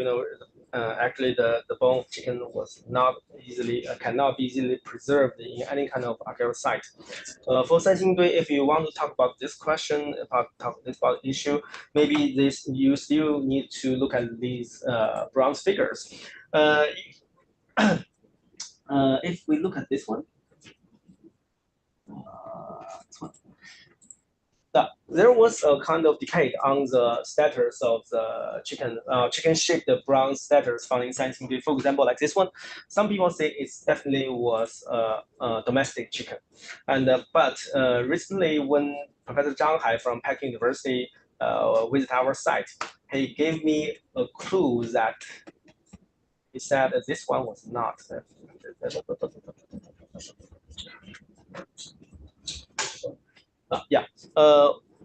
In the museum, we named this one chicken statues. But when Professor Zhang Hai from Peking University visited our new museum, he said that perhaps this one still belongs to wild types because when he looks like the cow, it do not looks like kind of domestic chickens, and it also has a very sharp mouth here. So Professor Zhang Hai also raised similar question like you, to ask whether these chicken-shaped things belongs to domestic or wild. So maybe this question can only be answered in the future. We have no clues anymore. Yeah. I'm interested in how the people from Sanxingdui get the prestige goods from other areas, how they pay for these goods. Yeah. When we say the material exchange, we always say that many exotic artifacts have reached Sanxingdui, but we always wonder what kind of things they gave out, because they cannot. One explanation is that they pay or they exchange these exotic bronze, seashells, or jade with elephant tusk, because elephant tusk was only found in large numbers at present from Sichuan Basin. In lower Yangtze River or middle Yangtze River, for example, in Xingan, Dayangzhou, though they have a lot of bronze pieces, they do not have any evidence show that they have usage of large number of elephant tusk. Only Sanxingdui and Jinsha show such give evidence of the hunt of large number of elephant and the use of tusk. And also from Jinsha, we know that both Jinsha and Sanxingdui, we know that they may not only use elephant tusk as a kind of material for sacrificial activities. They really use them as kind of raw material for productions, because some of these elephant tusk, they have very fine decorations. And in Jinsha, we also see that many of the elephant tusk have been cut into small pieces, and they are going to be used, and maybe they just throw them away. So if they can, for example, we know that in Anyang, in Yinxu, there was some kind of very precious ivory objects. For example, the goblet from Fuhao tomb. So maybe the elephant tusk was also imported from Sichuan to Anyang. So maybe this can consists of some kind of network, and they can get what they need, and they give out the elephant tusk. Yeah, and also gold. Yeah, because close to Sanxingdui, Sanxingdui site is not far from the Longmen Mountain, and Longmen Mountain contains a large number of very rich gold mines there. Yeah.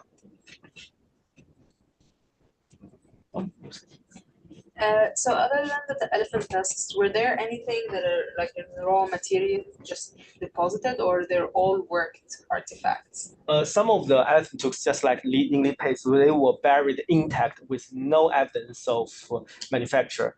But some of them has very clear manufacture of sawing, carving, and some of them have been making to small. For example, I didn't show it, but I have another one.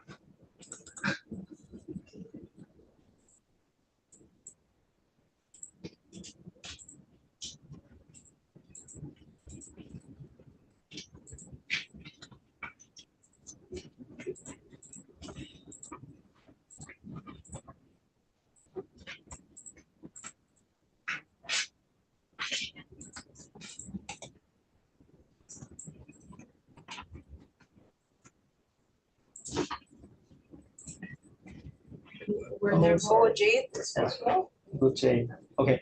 We'll find it. Maybe not on this one.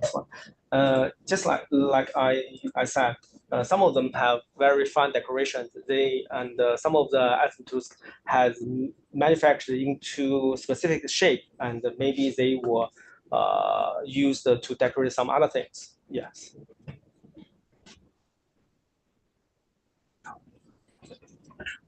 I saw, you showed a lot of elephant tusks. Mm-hmm. What they use the elephant for? Yeah, no evidence, because we only have the two tusks, but we do not have any other parts of the bones from skeletons from the elephant.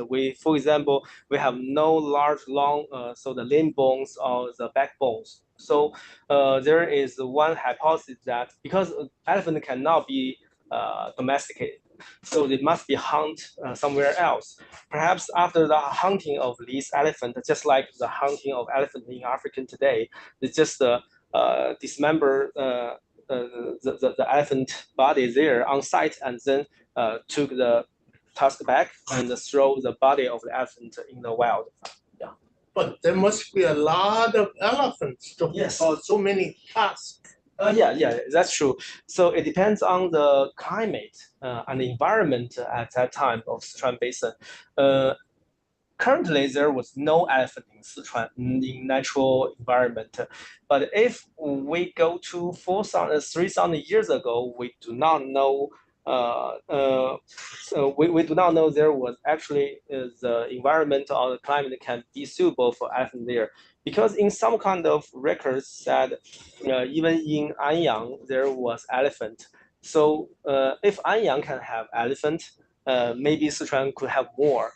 And the other thing is that the Chengdu Plain is, especially the central part of Sichuan Basin, is much should be much white and moisture in the central. And today, because most of the land there has been developed into farmland, so definitely this will destroy the basic living condition of elephant. If it was used to be the kind of grassland or some kind of forest, at that time people do not have such large population. They may do. The people, the human, do not have the ability to destroy all these grassland or the forest. Maybe this will still provide the elephant enough space to live there, and gradually, along with the development of agriculture in Sichuan Basin, because it become one of the most developed agriculture area in China, and definitely elephant cannot live in there. Yeah. Yeah. I want to add something to this because I'm fascinated by elephants, and I think the elephant remains from Sanxingdui and Jinsha are among the most interesting aspects of it, because there's an additional aspect of elephant behavior that's important to know, which is that Asian elephants only have male elephants having tusks. The female elephants don't have tusks. and male elephants tend to be territorial. Yeah. So not only do we have evidence of a lot of elephants, but a lot of elephants from a large area, because even if it was much more wooded, as it almost certainly Yes. was, and warmer, and we have rhino bones from other parts of Sichuan, so it was almost certain that there were elephant groups across the Sichuan Basin and other regions as well. But what the tusks that are collected at Sanxingdui and at Jinsha show is that these tusks were being collected over a large area and brought there for very intentional reasons. So they're really interesting in that respect. They found one skull of at Jinsha. I remember elephant skull at Jinsha. That's right. Just one.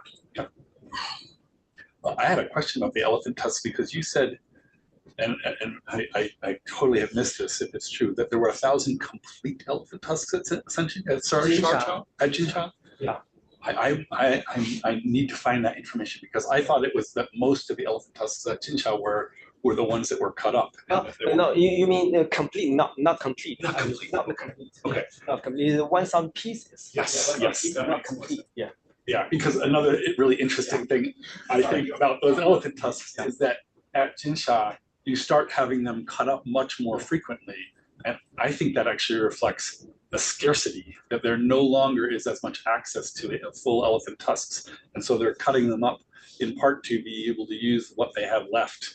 Yes. More. It looks like the site Jinsha, the access the area looks like a manufacturing workshop. Mhm. They are going to do some kind of craft production there. They not use these small carts for sacrificial activities. They still use the intact, maybe they still use the intact one for sacrificial activities and use these small parts for some kind of manufacture. Because in page number 8 and page number 3, I remember there was also 2 small cuts. I remember, yes, 2 small cuts like this long, and they have been sawed. They have been sawed off, and just like this long, the 6th part of the elephant tusk. Elephant tusk, and they just throw it away. Yeah, That's fascinating. Yeah. I'm more interested, tusk the elephant, what they use the elephant for. Use the elephant. They eat them. Other than eating. Yeah, I think Or they eat them. Sure, the people who hunted the elephants don't know. somewhere else. No evidence for this. Yeah. We don't have evidence for it, but elephants are being hunted somewhere else. Yeah. They bring the tusks back to Sanxingdui and they eat the elephant. The local, only the local people can eat it. Yeah. Yeah. The Yeah. Sanxingdui people, Not at Sanxingdui. not Sanxingdui people may not have the opportunity to eat all these elephants. Right. No, exactly. I agree. But we have no evidence. Total guess. I have to state the obvious. Why? Why all these? Why this happened in this way at this time? All the sacrificial. Yes, because this you raise a very important question that it happened at the moment of a dynastic transition in the Central Plains, and then this appeared to be far away from the Central Plains. But around this time, there are multiple places that's doing very similar things. Where Ningxiang, you have bronzes scattered everywhere, some with same shapes of these urns with jade inside. And then you have Hanzhong Basin has all these bronze deposits along the river. And then you have these similar, at least these vessels in Kazuo in Mongolia. It's all around the same time. So it seems like a transregional phenomenon. What's going on at this date around 1060? I talk about this with Professor Sun Hua, and we just say that maybe this can be referred as a kind of political earthquake, if we refer it as this way. The earthquake, the center of the earthquake happened in the Central Plain, the collapse of the Shang Dynasty, and then the earthquake impact the surrounding areas, especially the lower Yangtze River, the middle Yangtze River, and the upper Yangtze River, and also the other important areas. But for the actual reason, it's hard to say at present, because this maybe have to involve a large number of historical explanation. And when archaeological things goes to historical explanation, it will cause a lot of problem. Yeah. And some people say, as say it's a kind of religious or belief collapse within the Sanxingdui society, and they destroy the old temple, and they do not believe the old deities anymore, so they just destroy the temple. But personally, I do not. I couldn't agree this one, because if we look at the way how they bury these pits, there is one fact we need to admit, that when the people bury these pits, they conduct this activity in a kind of mood of respect, because they do all these things in very strict regularity, and they do things very carefully. If especially when look at the layout of these pits, they have a very strict layout of these pits. If they either the enemy or the inner rebels to destroy their old temples, they shouldn't do that way, right? They shouldn't do that way. So it looks like more like, and Professor Songhua also gave us a hypothesis. It's a kind of occasional fire, and the temple was falling down, so they need to bury these things and these important things into the pits. But in this way, I cannot agree him, because if the old temple was collapsed by fire, was destroyed by fire, they still have a large number of brown things. They can build a new one, and they can still use these things in a new temple. Why they bury these things? That means they no longer need to lead this one, no longer need to use these things. And the other important chronological evidence is that after we know that all these pits occurred, the burial of these pits occurred at the end of the Sanxingdui site. After the burial of these pits, Sanxingdui city has been abandoned by most of the population here. They move out. So perhaps this is kind of to my understanding, could be a kind of ceremonial activities when they are leaving their goal. They plan to go, and these things are too heavy, or they want something better. Oh, okay, just a sort of way. Yeah. Very American. Okay. I have a question that relates to this. So, has there been an analysis done of the wood, of the ash, and what makes up the ash? Most of the charcoal things comes from bamboo. Yeah, we have do the some flotation and the flightless analysis. Most of them comes from bamboo, and some of them from some wood. But for the type of wood, we cannot decide it. Yeah. I see. So that layer of ash that you're talking about from K8, that's mostly bamboo ash. And yes. Some bamboo. wood. Yeah. The ash layer contains the charcoal plants mainly contain bamboo and the charred bones, animal bones. Some of them belongs to pig and cattle, because I can tell, and charred bones and the charred jade and brown pieces. Yeah, for the organic part, it's mainly charred bamboo and charred bones. I ask because I think you were very right to point out that there's an entire component of wood material that we don't have. Right? We have found one intact, almost intact, like this long, a branch of some kind of plant that is burnt in page number 8. We have just cut it back into the laboratory. We haven't finished the analysis of it. Yeah, fascinating, because I think there's wood sculpture that we probably, and I was that wood is like this thick. Yeah, if there was wood onto which these big bronzes were being put, or other things, it could have been all burned. It could have just been left out to rot. But it would be wonderful to find. Yes. Professor Zhou, thank you for your presentation. I have 2 questions. One question on relic material exchange. You mentioned that a lot of artifacts from Sanxingdui was imported from other parts of China, central China, for example. I was wondering, was it a one-direction exchange or 2-direction? Because if it was 2-direction, we are supposed to find some Sanxingdui artifacts in other parts of China as well. If it was one direction, why?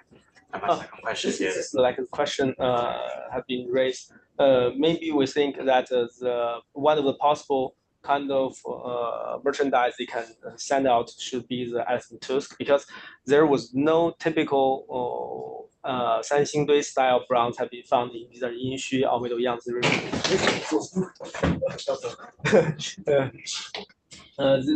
This was always a question after the excavation in 1986. We find some kind of sometimes we see like in Yinxu there is some kind of bronze plate. On the surface of bronze plate there was decoration decorated with fish and bird, but the overall style of the bronze plate still looks like the Yinxu style. So we can now say they came from Sanxingdui. So maybe elephant tooth is the only kind of possible goods they can use for exchange. And the other thing is seashell, because if many of the seashell comes from Indian Ocean, the Sanxingdui site can be a very important node, transportation node for the transportation, for the exchange of these seashells. Perhaps they can make big profit by buy and sell these seashells between the Indian Ocean and the Central Plain and other part of China. So that may be the thing they can be used. Yeah. My second question is really, where did ancient Shu culture go? Because it seems like after being colonized by the state of Qin, all of a sudden the ancient Shu culture disappeared and assimilated into the Qin culture or Chinese culture. So what are the remains of the Shu culture and why it's not so obvious? I didn't study too much after the warning state period. If you call, I learned this from Professor Sun Hua. I remember in his opinion that most of the Shu people living in Sichuan Basin have been assimilated into the Qin Empire. Yeah, so they do not like immigrate. I don't think most of them immigrated away from Sichuan Basin. It should stay there, and because the Qin people do not have very tough policy in Sichuan Basin. So most of the population there should have been assimilated to the newly conqueror there.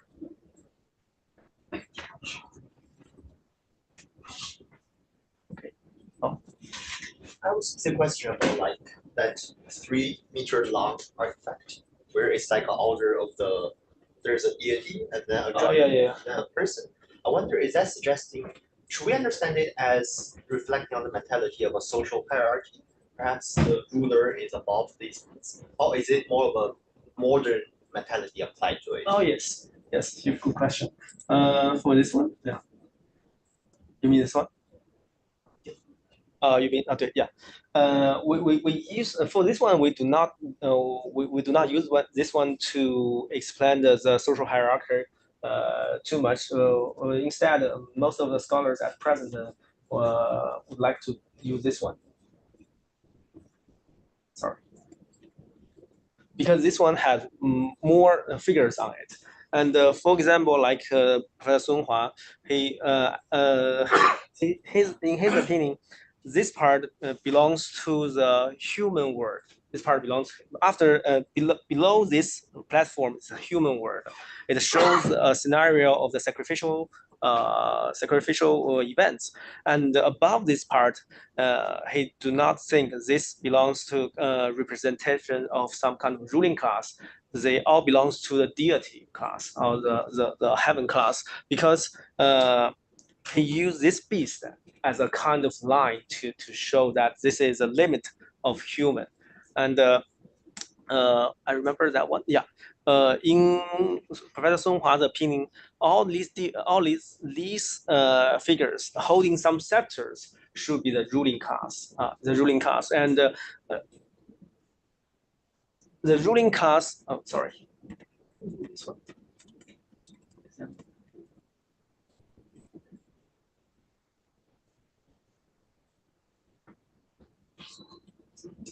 the ruling class may do not establish their power by using military or violence.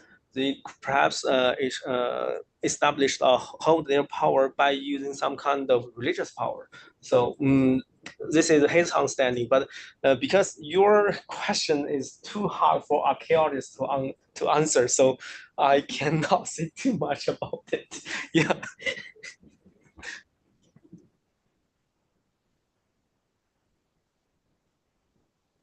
Question? Let's see, that's it.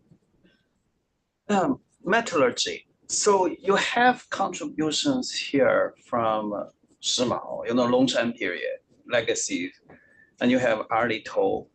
You have these fantastic bronze assemblage, but where are they cast? Because when you have such activities, the workshops should be easy to find. Yeah.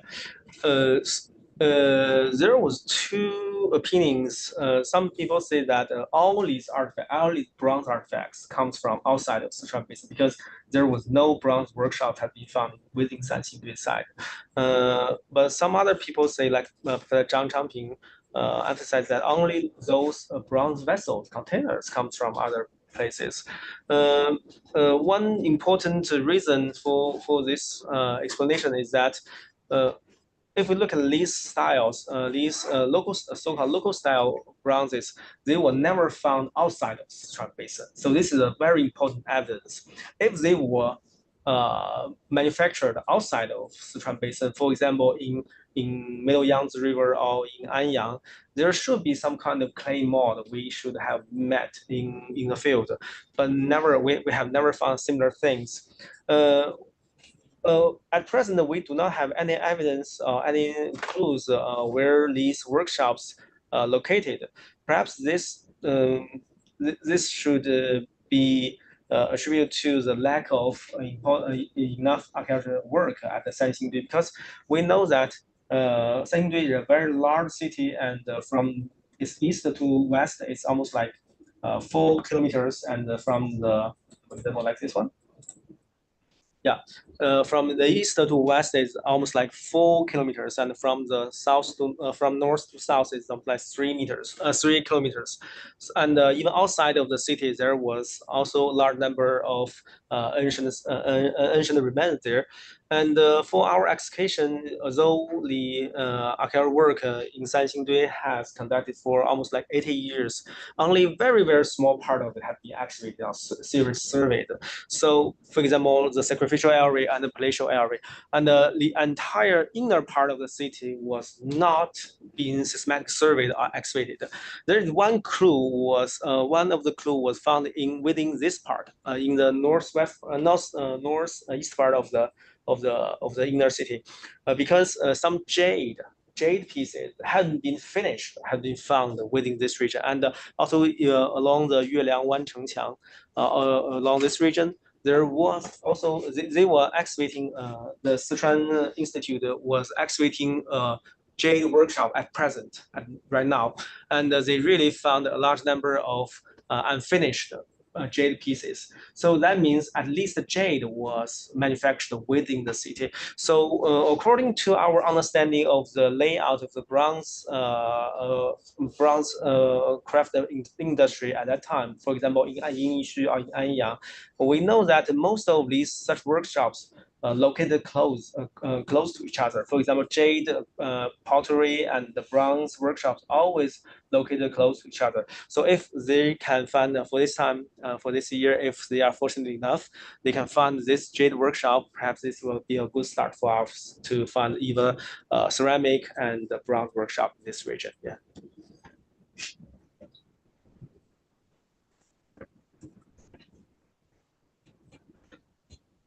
Questions? Yeah. I don't ask. I see you using some of the ethnographical works from like late Yes. as a parallelism to explain these gestures Yeah. in artifact. So like, but there is like thousands of years in between. So what is the validity of using such parallelism in explaining these? Perhaps, for example, like use the turban, it mainly decided it depends on the climate, on the weather of the in southwest China, because the weather there changes very quickly. Sometimes it's raining and moisture, and sometimes when the sun come out, it's become very heated, and so people use such kind of turbine. Even for modern days, the farmers use such kind of turbine when they are cold. They just use the turbine as some kind of cover on the head, and when the sun is heated, uses the cover, uses the turbine as a kind of hat to cover the sunshine. So maybe because we know the basic climate conditions in southwest China didn't change too much, so this perhaps gave us a reason, give us a kind of explanation why they always adopt such kind of way of life or way of clothes. And for the way for example, like the way they carrying the big vessels with just one belt, maybe also because of mountainous area. If you go to the Yungui Plateau, sometimes the basic infrastructure is very bad, especially in the mountainous area. The road is very narrow. They cannot use some chariot or even the modern cars. So the men and the women should carry these big things, even in Chongqing modern cities. And so this is a very easy way for them to carry these things. So because the natural conditions and the basic infrastructure conditions, they have to use the same way as 1,000 years before. Yeah. It seems 人圣墓地 plays a very important role in the Sanxingdui tradition. Can you talk more about that one? Your opinion on that cemetery? Actually, 人圣墓地, 人圣 cemetery, do not happen at the same time with these pates. It's much earlier. Yeah, it's much earlier. It usually we think that 人圣墓地 give us a clue how this city developed. So because it's earlier and it's outside of the Sanxingdui city war, so it gives us clue that maybe the earliest resident at this site during the Baodun period just living this area. And because most of the tombs from 人圣墓地 belongs to the early phase of Sanxingdui site, almost like the Baodun culture. So that means at Baodun culture period, most of people is just living a very small area at this site. Yeah, and during the Baodun period, perhaps Sanxingdui was not a very important site in this region, like Baodun or Pixian, other city sites should be the centers. Yeah. They have something that resembles Arito material, right? Like the jade pieces. Yes. So even in Baodun, you mean Baodun? Yeah. It's like it's the time period that these things from north arrived in this region. You just know they look similar to the things from Arito, but how they came here is unknown. Yeah, because we lack enough evidence from like Hanzhong or Middle Yangtze River. That's a problem. Yeah. And the burial practice is so distinctive. I wonder if you have seen it elsewhere, where use rammed earth to basically squish the body into flat. Yes. Anywhere else has observed this pattern? No. Because during the Sanxingdui period, there was no tomb have been found. So if we don't know whether the people during the Sanxingdui period still adopt such kind of tradition. And there aren't many tombs from Baodun periods at other sites either. Yeah, so the Baodun period, the tombs from Baodun period are very shallow. Yeah. Okay. But to use rammed earth so hard that you could flatten the body is so distinctive. In the north, they use rammed earth to fill the tomb, but not to push the body flat. Because the tomb here is too shallow. Okay. Yeah. I think. Go ahead. I think Esther wants to take the microphone. Let me go ask her. You keep going with your questions. Yeah. So when you were discussing the workshops and how they're all located next to each other, it seems that it's a very controlled setting, and this is probably a question from like my lack of experience in Chinese archaeology, but like, was it at that time a state that is controlling, or is it the elite that were controlling?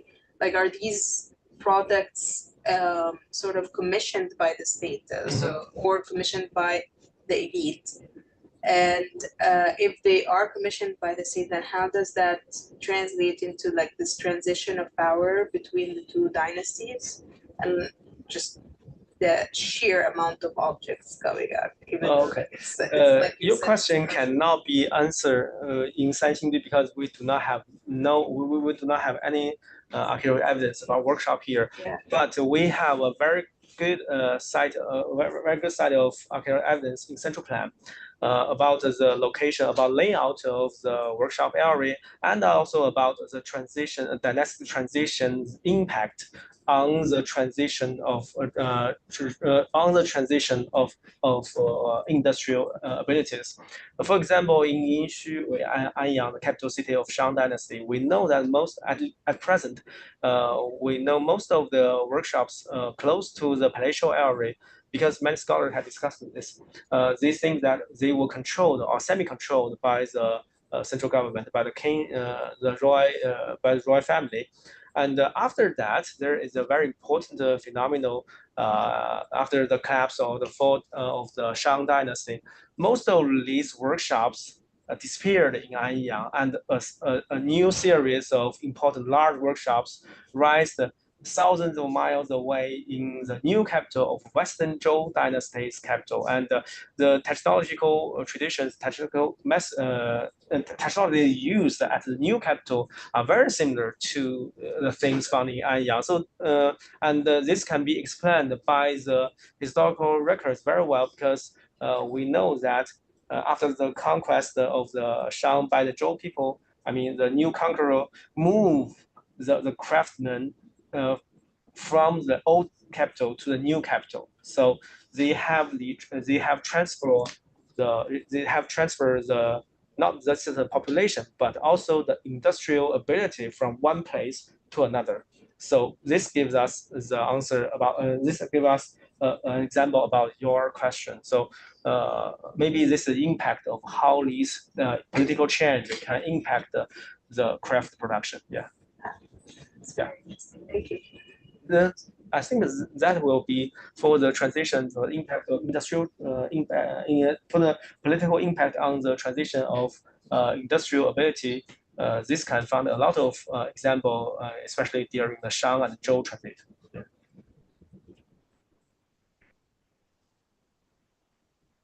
Yeah.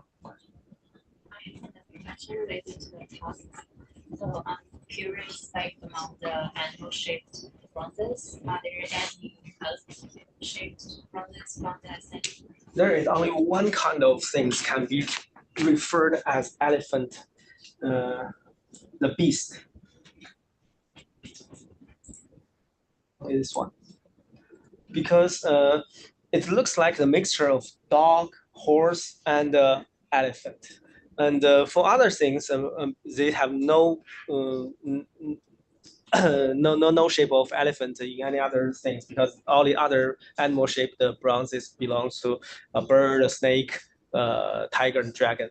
For example, we always talk about the origin of the artistic origin of this kind of beast. It always has a very long nose, but we do not know whether this part represents a tooth or something else. And but its nose is not long enough to be the nose of the elephant. If you go look at in other way, look at this one. Yeah, it looks like there is something grow out of his nose here, but usually we think it's a kind of small tree there. A small tree there. It's not kind of animal thing. It's more like looks like a plant.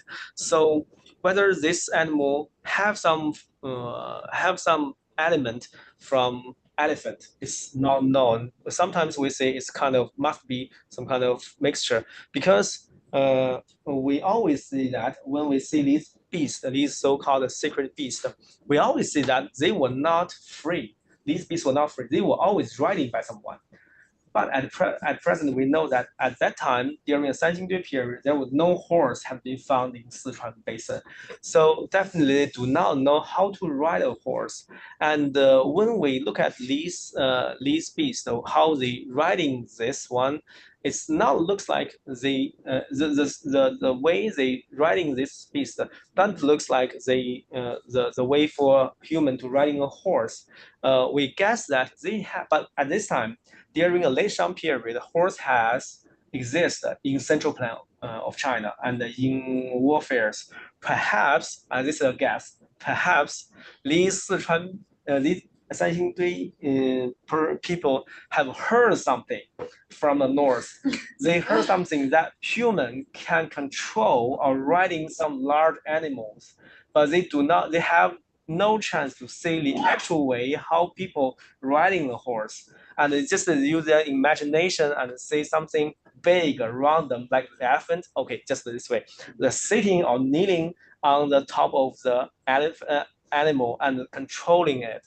So perhaps this is just a one hypothesis. So how these kind of news come from the north affect the artistic artistic creation here. Yeah.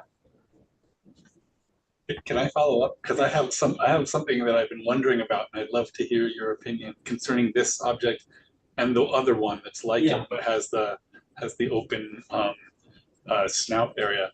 I think that your point about imagination is very important here, because that object, that one, What? And the one we were just looking at, both have these heads that might be interpreted as being vaguely elephant-like. This one has the big ear. That one has the other little crazy thing going up in the middle between the two things that might be tusks. And I can imagine a scenario whereby the bronze makers had never seen an elephant, but had it described to them. And so they were trying to create an animal that was somewhat like an elephant. I remember one thing. You remind me one thing. Here. Look at it. They know how the elephant looks like here. This I forgot what the base of the standing man here is an elephant. This is actual elephant because it has a very long nose and it has a tooth here. So, but it's not very similar to the actual elephant. Perhaps your hypothesis could be true. And going back to the one we were just looking at, I saw that in this one was in Hong Kong, right? Yeah.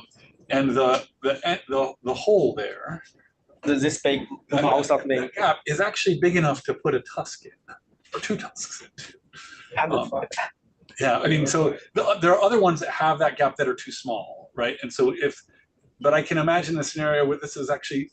But if you, it's just a guess, if you put a very large elephant tooth here, it will falling down this way. Yeah, but you could put a smaller one. I don't know. We do not have smaller one. We just open the bigger one. I mean, I just think that there's something to be said about what you were just saying about this might be either an imagination of or a fantastic recreation of aspects of elephants. But it is really fascinating that in a place you have the remains of over 500 elephants. There are no elephant up. There are no realistic elephants. Whereas they have plenty of realistic birds and other things that they're interacting with. And it's a really fascinating question. In Mesoamerica, that opening would look like a sensor for smoke. 那就像喷烟的一样。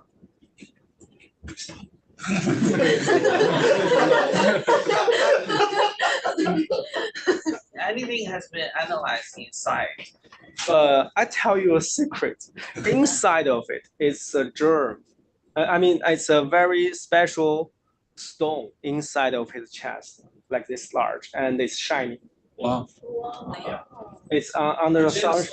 Gemstone, just right here. And when we do the excavation inside of it, we found in the laboratory found a very shining stone like this large and almost like this here, put it here. We do not think it's something that falling into the beast occasionally or accidentally. It should be intentionally put this piece of stone inside of inside of the fist. So it's like this large, and if you put it under sun, under the sun, it's shiny. Yeah, it's very large. But it's not it's not diamond. Yeah, it's called a 绿柱石 in Chinese. I don't know how to say in English. 绿柱石，对，我们测了。What other secrets are you keeping? This is the biggest secret. Yeah, that's it. What is your theory? We have announced that. Yeah, we haven't announced this one. We heard you had a theory of the jade within the turtle-shaped grid. Oh yeah. Yeah, you Yeah, it's that. related to my theory of these two sites where Sanxingdui and Jinsha each face the opening of the Minshan Mountain, where this is Sanxingdui faces the Jianjiang River, and then the Jinsha face Dujiangyan, the main river. So it's basically kind of landscape-related pilgrimage. This one, according to these early imperial texts about water management, there's such thing called the basic instruments that they use is called bamboo basket stone. Call that, like, it's basically stone rocks placed inside the bamboo basket, and then you throw them in the river. You create these artificial dividers to manipulate the hydraulic regime. That to me would fit that profile, which is more of a symbolic representation of these water control devices.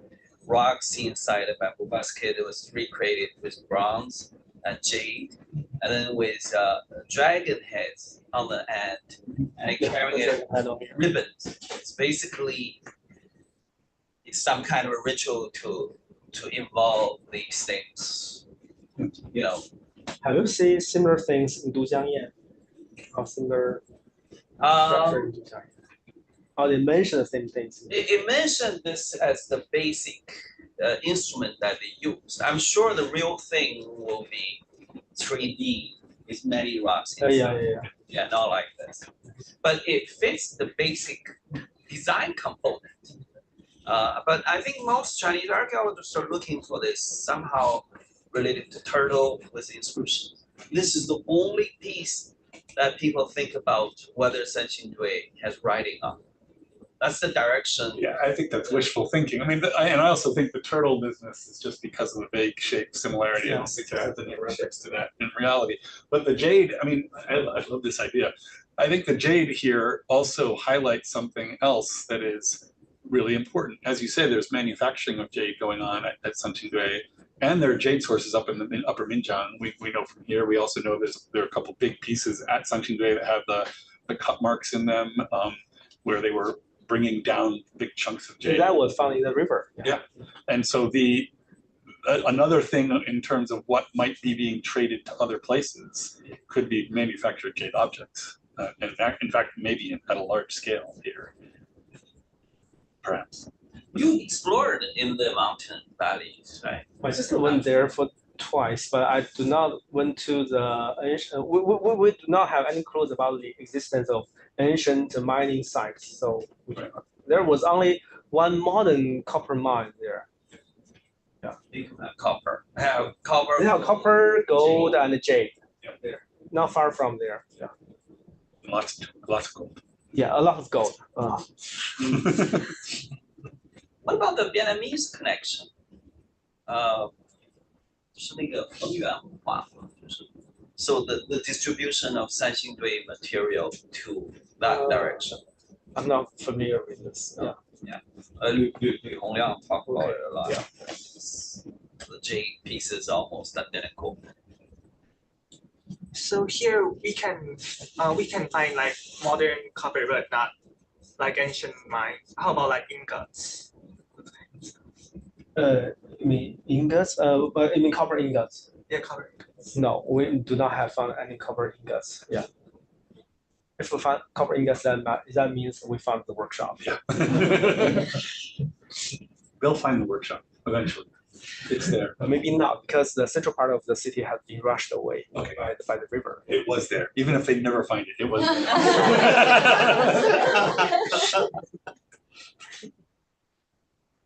So you have the Liangzhu style jade in Jinsha. Yes. You have many Shimou, Arlington style jade, Yazhang scepters. We also have 齐家 style jade, Yeah. 玉虫，对。 So what happened? This all dates to the end of Shang. What happened for a few hundred years before this? But you can also find like neolithic jade in the Western Zhou too. So that's okay. Yeah, I think. Oh yes, of course. Yeah. Those has transmissions. What I mean is this area.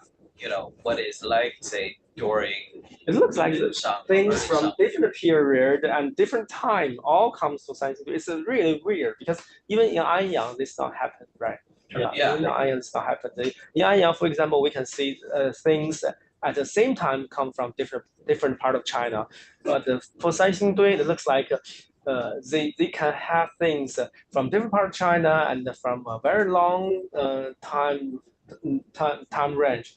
So maybe because they have some kind of way to store these things for we can put these special precious things in some special temples there and the south for 1,000 years. So maybe, yeah. And for example, another clue is that we don't have any practical weapons there. If the society in Sichuan Basin is very peaceful, it doesn't suffer the warfares like the Central Plan, like the Xia and the Shang transition, the Shang and the Zhou transition, perhaps they could have some facilities to store these things peacefully for thousands of years, and then they have these things there, right? Weapons right there. Well, this cannot. We just say it's not practical because it's very thin. It's very thin. It cannot be used for warfare. Yeah, I see. maybe just for ceremonial things. Yeah. Cars already. But I remember there was a theory that because outside the Sanxingdui and Jinsha, we find these prestige goods and the settlement density is quite low. And I'm not sure I might say it right. And I think some scholars think the Sanxingdui people they control other settlements. Yeah. So it looks like if we look at the development of Chengdu, the social development of in Chengdu plan, in terms of urbanism, we can perhaps say that during Sanxingdui period, urbanism reached a very high level, and perhaps we know that it's not just a one direction development. Perhaps after the fall of Sanxingdui culture, the level of urbanism just fall back. Just like this happened in many places around the world, right? For example, in Mexico, and after the collapse of the Maya society, and they go back to the village, and then these centered cities just falling down, and we see the people just scattered, and some small villages grow up again. And during the heydays of the urbanism, these small villages just there was not too many small villages around, and only these big cities was in prosperity. So perhaps Sanxingdui also, in my opinion, perhaps Sanxingdui also like to experience such kind of way of development, and Sanxingdui experienced a very high level of urbanism, and then they fall back to some kind of scattered society. So I couldn't agree that Sanxingdui culture, the experience of the small village around Sanxingdui culture was the outcome of warfare or some kind of violence. Maybe just because this big city had more attractions, so people just move there, like the big cities right now, right?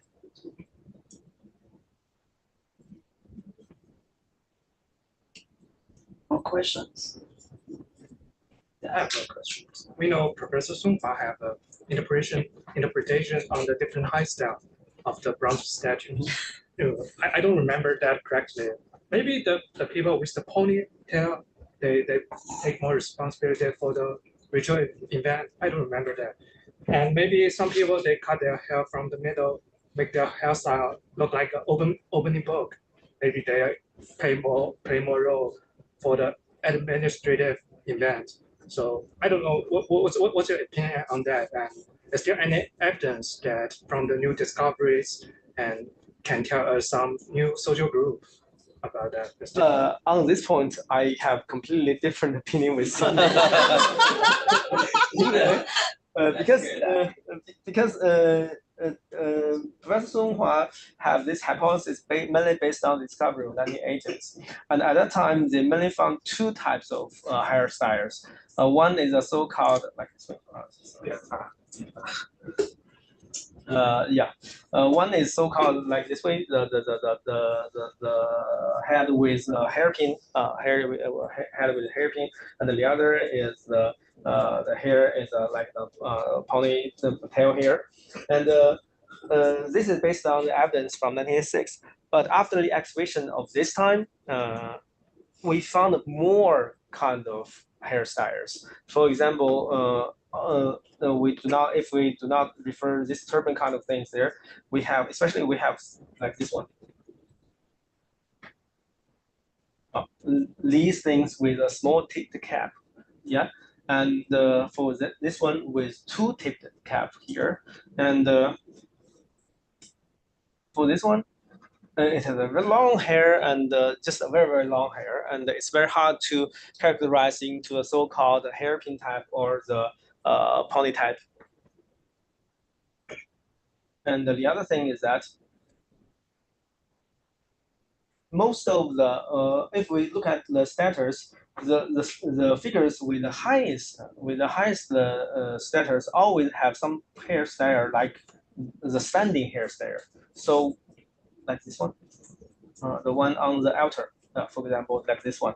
Because if we look at the golden scepter and the bronze altar, you can see that the one, because this is the only one sit on this scenario. Others were always kneeling down or the standing up. So this one must have a higher social status than others, at least on this level, on the second level of the platform.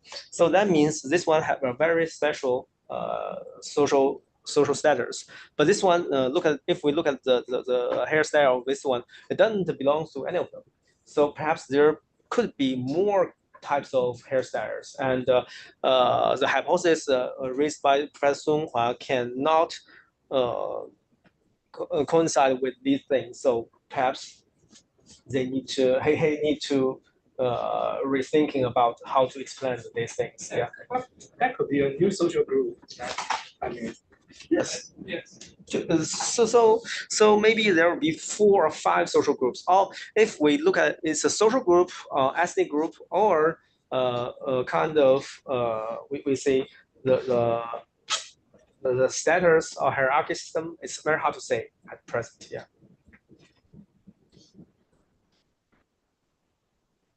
If you look at this one, yeah, for example, like this one, it also have some kind of standing hair. Yeah, but the deities, especially the deity with kind of sharpened tusk, always has kind of standing hair there. So they have very special higher social hierarchy there. No, at Shijiahe, you have many of these cylinders, like the tall ones. Yes. With like a ball in the middle with spikes coming out. They connect in stacks. This look like the same logic with that. Yes. It look like a circuit performance. For now we can see the direct connection between Shijiahe, especially Hou Shijiahe, with Sanxingdui, because especially we look at these jade sculptures. Many of the jade sculptures in Shijiahe also have a standing hairstyle. So yeah, it looks like very similar to like this thing. Yeah. And the teeth. Yeah, and the teeth. Yeah.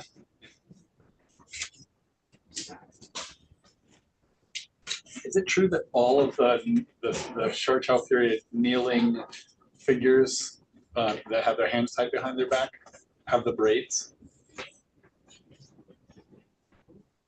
I'm not sure. Ones I remember all have braids. I mean, sure. And that may not be accurate, but if that's true, it's an interesting pattern because those are clearly prisoners, right? Yeah. Or sacrificial victims. Yeah.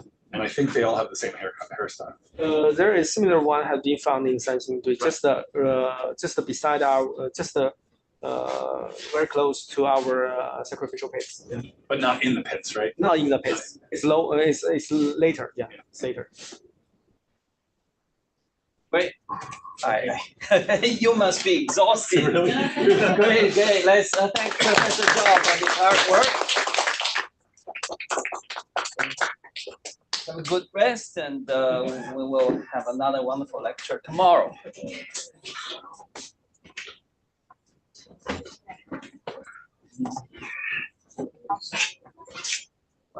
一定累坏了。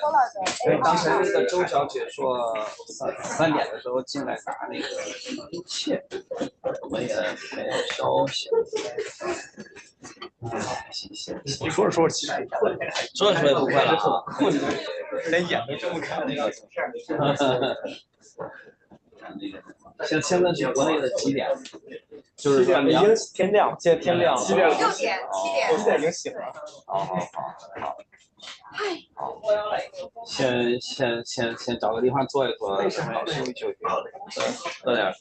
You gotta go soon? I'm gonna stop by Tom's lab and just say hi. And then I'm gonna go find my wife. Good. Yeah, if you need to pick up something, maybe 你去购物啊，那你们一块儿去吧。他应该去那个东亚办公室看一看。Oh yeah, I'll check there. Hello? 东亚办公室。That's what I heard, so I want to see the news. 什么？哎，我们结束了。后来